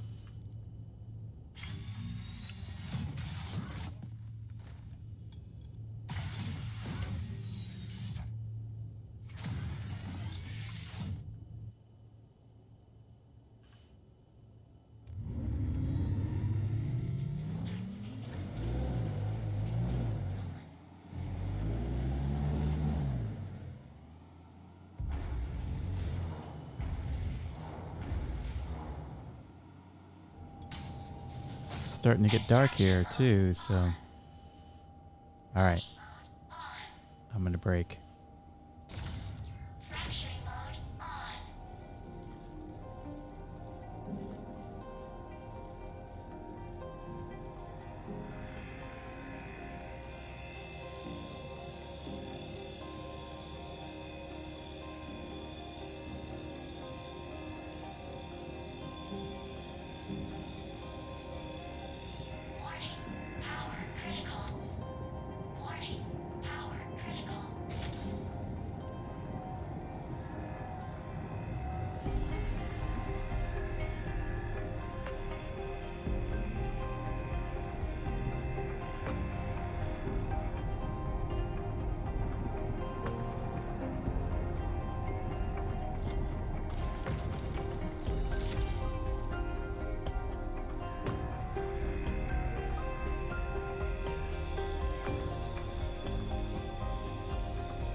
Yeah, nice. Now it's getting dark here.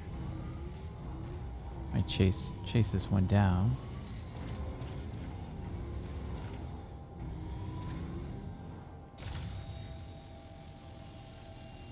They do fly away quite a bit.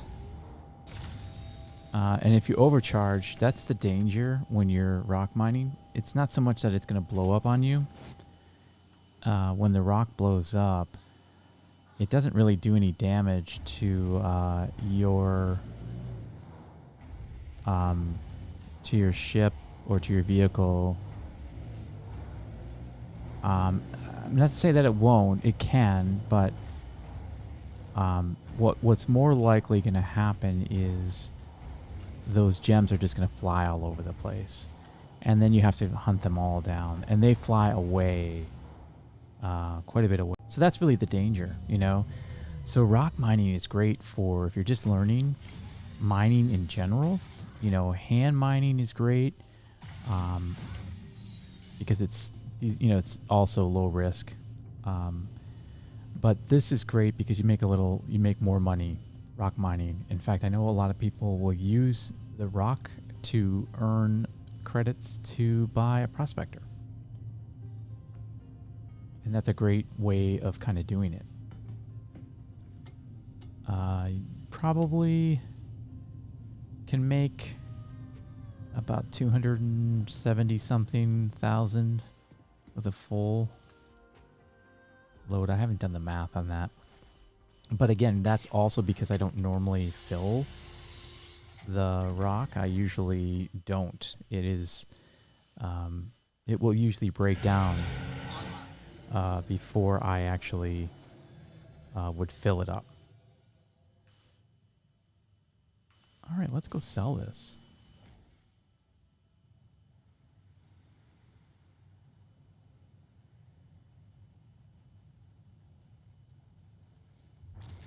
And the moons are amazing for scenery, by the way, in case you haven't already observed that on your own. It is just one of the places that you can rock mine. They're just, scenery's great. Now on Walla, we only have like 1 or 2 space stations, but you can sell the material that you mine for rock mining. You can sell at any space station, any space station or any mining station. You just go to the admin location at any space station, or it's always going to be more convenient for you to go to any of the mining stations. So you just go to the one that you happen the moon that you happen to be on. So that's what we're going to do today. I'm going to get up into space and then jump down to a mining station, sell, and probably sign off.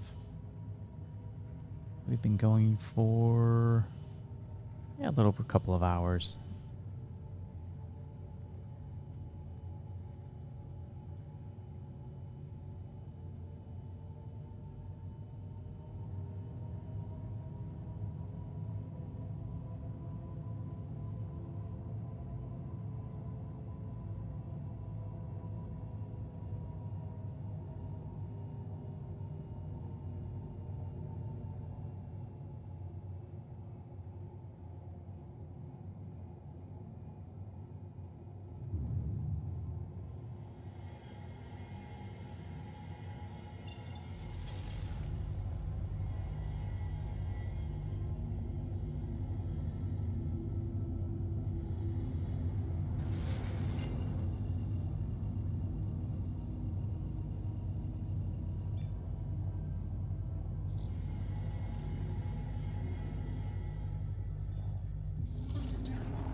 Mentioned that I run a Discord server called the Know Nothings, and we are giving away 3 things at the end of the month. And you can head over to the Discord server to find out how you can enter to win one of these 3 items I'm going to tell you about. The link is in the description.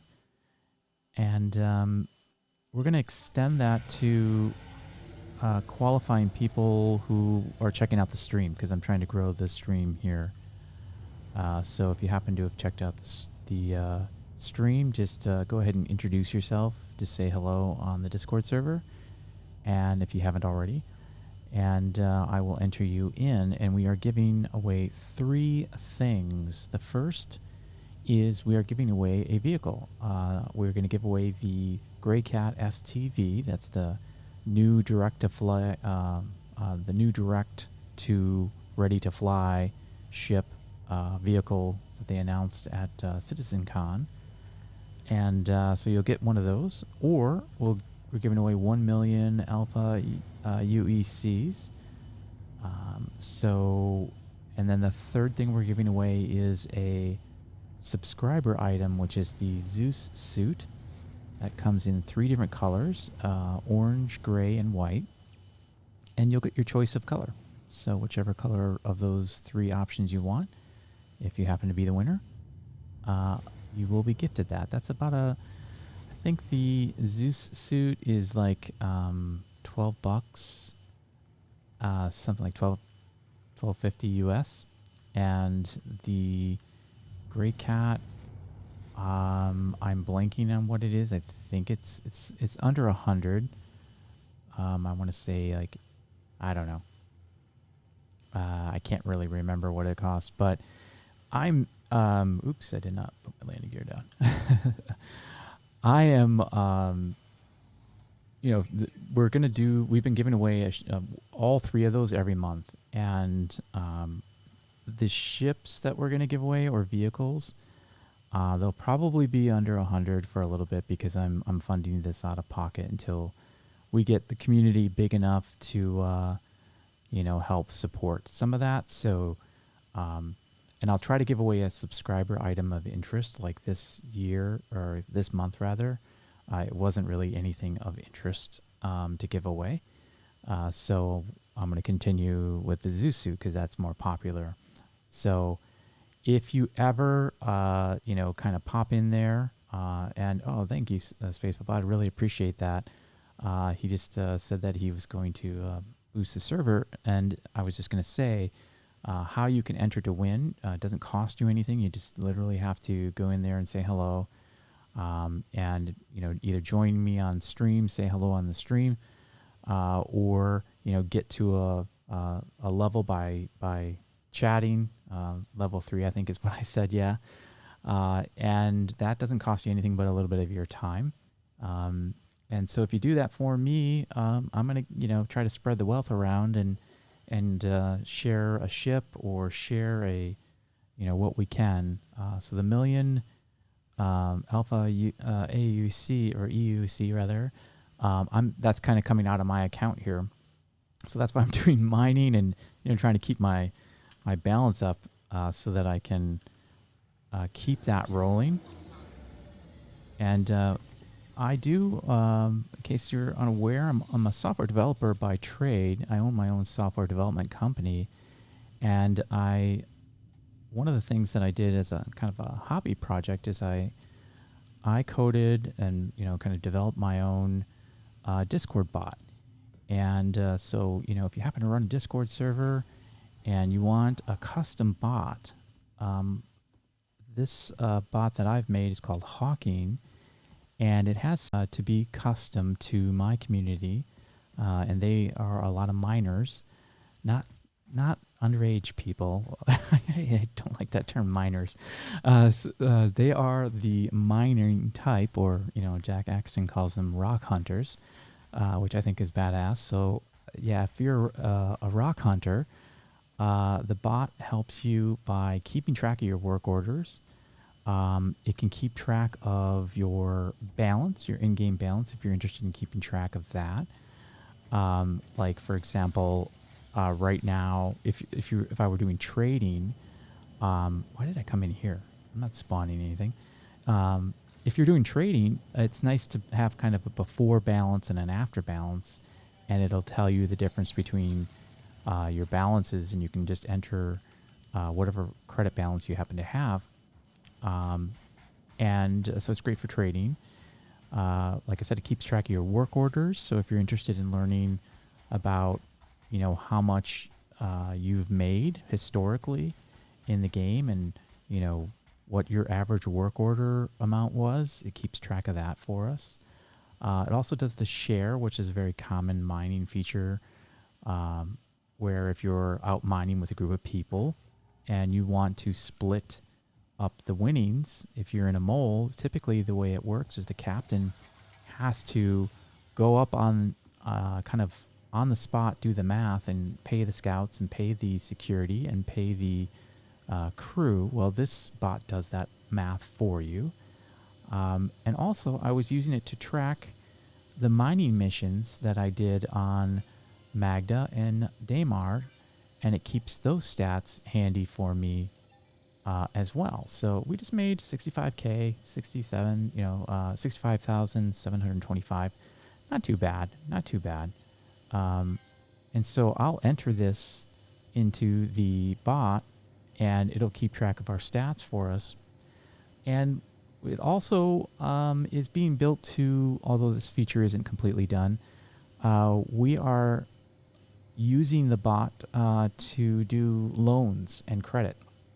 And the way it works is you go into our Discord server, and you can use the bot to literally apply for a loan on the spot.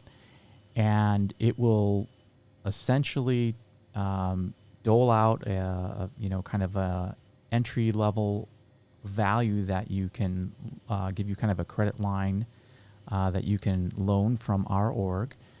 And as you pay back, as you sort of pay back your credit or pay off your credit and pay off your loans, you will earn a better credit rating, all automatically. And so all you have to do is go to our server, and it's I want to extend this bot to other. We've got some other Discord server admins in here that kind of we're in communication with, that talk to me and everything. And so the idea is, if your org wanted to give out loans, if that's something you're interested in, it's being built to accommodate that. And what's really cool is it will help us as a larger community keep track of maybe some people who don't want, or maybe sort of the less nice people. I'm trying to think of a good phrase to categorize some people here, but maybe the people who have no intention of paying back loans. One org could get burned by that, and this is a question that comes up quite a bit. How do you prevent that? Well, if we all use my Hawking bot, or we use a similar common bot, their credit rating follows them across the Discord servers. So you could literally, as the request in for a loan comes in, discredit somebody from applying, and they would instantly get rejected from a loan, say, for example, because they had a loan in bad standing on another org. So it's a really great thing. I've spent a lot of time on it, and I do intend on doing a produced video on it once we kind of flesh out some of the more popular features. But the other part of this is, these are the features that we, my very small Discord community, strong but loyal, they kind of shepherded me towards making these particular features. But this is designed to be catered to any org, and any feature that's important to any org. My Discord server is the Know Nothings. Yeah, SpaceBub. And so if you want to reach out to me, and you're watching this video and you want to reach out to me and talk, if there's something that your org really kind of needs, I'd love to hear what that is, and if we can build something to make that happen. I've had people ask me, like, hey, is there a way we can do events? Well, yeah, there are other Discord bots that do events, and they're like, oh yeah, but our events would be, and they go on to explain how their events are just not going to fit into this standard cookie cutter event thing. And I'm like, oh yeah, we could do that. And so I've heard a lot of requests. We kind of, and in fact, if you hop on over to the Discord server, there's a way you can get early access to this bot, and you just have, there's a role assignment channel called React Roles, and if you go in there and you just have to respond to the only post that's in there, it'll automatically assign you a role that will give you access to Hawking, it'll open up some channels for you that'll allow you to test Hawking and test it all out. And this has been extensively tested, by the way. As I said, I'm a software developer, and we built in automated testing and everything, and so that when we're doing loans or if we want to apply interest. I didn't mention that there is a savings account which will garner some interest for you. So, if you put some credits into our bank account, then you'll earn interest every month. I have a special know nothing account. It's a user called the_no_nothings. And that's where so it has nothing to do with my bank account on this account, where am I at anyway? I'm just curious. I'm at 5 million, 5.5 million. So this money does not touch our org's money at all.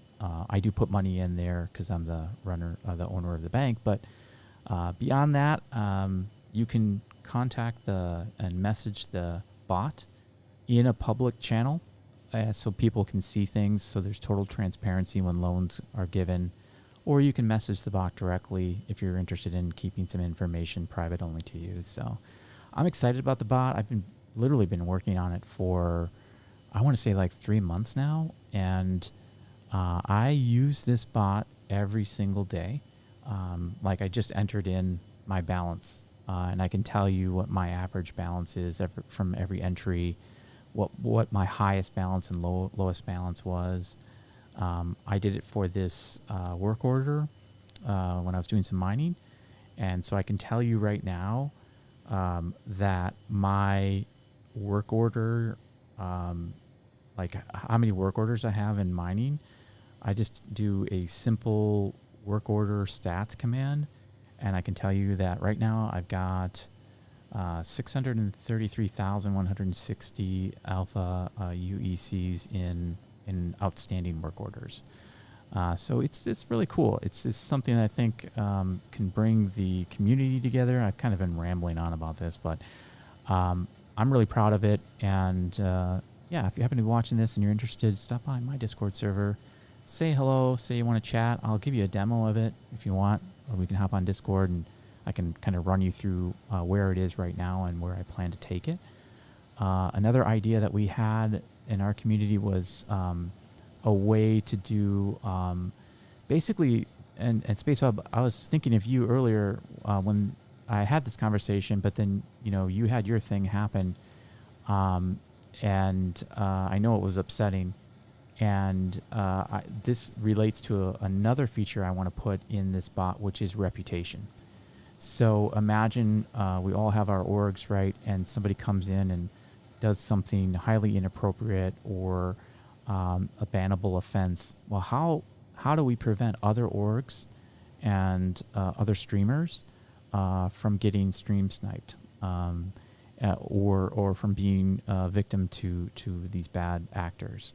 Well, one way might be that we have kind of a player rating system where if somebody does something totally egregious, hey, let's just, let's put that person, let's give them a little hit in rep points. And then you could go to a bot and you could say, hey, I kind of want to see if this person has been is it just me or have they been plaguing other people?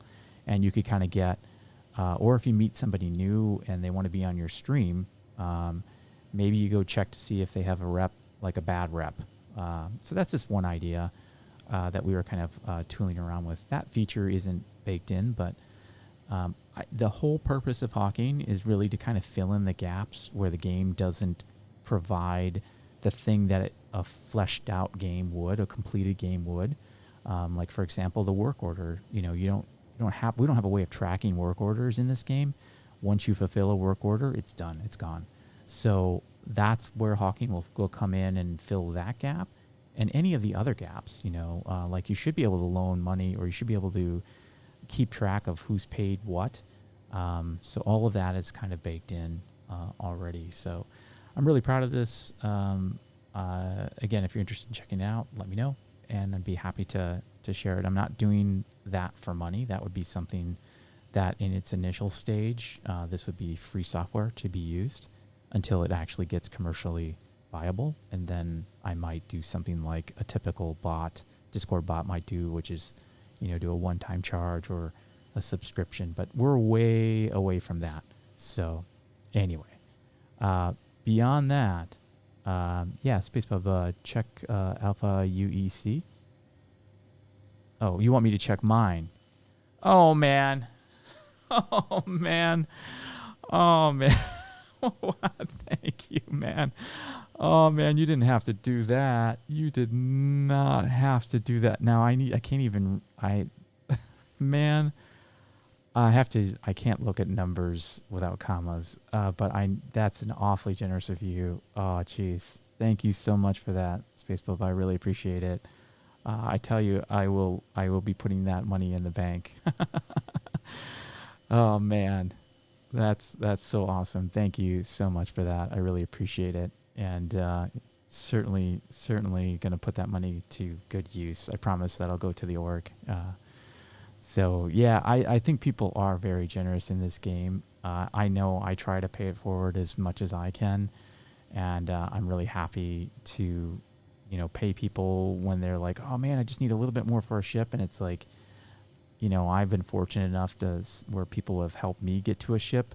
I didn't ask them to, I was kind of prideful about that. But, once you get into, like, if you're saving for a ship in particular, it's such a big jump in the game of, like, what you can do depending on which ship you choose. And so, like, to deny somebody that joy of, like, being able to jump into a new ship, like, I have a hard time doing that. But, oh, man, that was so generous of you. I really appreciate it. And, we definitely have to get together on streams and do some shared missions and I love your format, by the way. Just, you really keep it interesting. You bounce around. You do a bunch of things. I've been, like, trying to focus, so much on getting a good one activity out and try to mix up whatever that activity is. But I think it would be great to, kind of mix it up. And, oh, yeah, absolutely. If you want to go quant mining, I'm your man. I definitely, like I said, I wasn't even really mining that aggressively. And I have like 6,000 or 600,000 in outstanding work orders to be cashed in. So it's very profitable, but I know you're kind of more in the fun gameplay too. But the money helps, and that's literally how I fund my org with Alpha credits. I literally just do it all through mining. And so I haven't been mining, proper mining in a while. So when my balance was getting, lower, I'm like, oh no, I better get out and do some mining. So, but thank you again. I really appreciate it. And you just funded our giveaways for this month and the next 9 or 10. So I appreciate that. All right. Well, I do appreciate everyone watching and commenting, and please like and subscribe if you haven't. Please check the link below if you're new to the game, haven't bought the game. I've got my referral code in there. You don't have to use mine, just use somebody's because it gets you 5,000 extra space credits as you jump into the game. I also have some information in there on how to get to that Discord server that I was just talking about. And also my org on the RSI website, if you want to kind of look into that. We're small but growing. This channel is small but growing. And, so far, I really like the people who are stopping by and saying hello. I'm happy it happens to be the other day I was streaming like a couple of weeks ago. And a guy popped on and he's like, yeah, I don't know if you remember me, but you used to teach me to mine. And I was like, oh, that's awesome. That's right. So people are kind of popping up from the past. We've kind of lost touch a little bit. And so I think this is great. So thanks a lot, everyone. I'm going to go ahead and call it. My name is Yentra. Thanks again for being here. Thanks for helping me grow this channel and building a community of friendly people who want to play a fun game together. So, all right. I'm gonna try to make my character dance again. And you guys, if you've watched this, it doesn't work. It doesn't work all the time. Yeah, see, that's what happened. it's a resistance. But we'll play the music anyway, and we will see you all in the next one. Have a great night, everyone.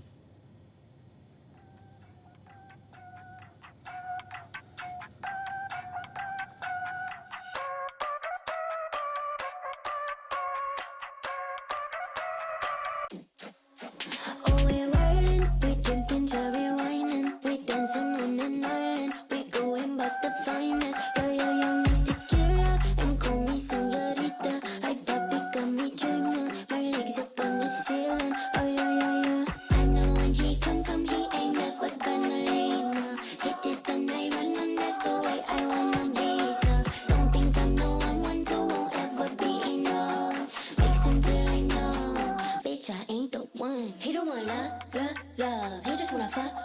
Ow, little vacation. Drink it till we naked. Talking with our tongues. We just having fun.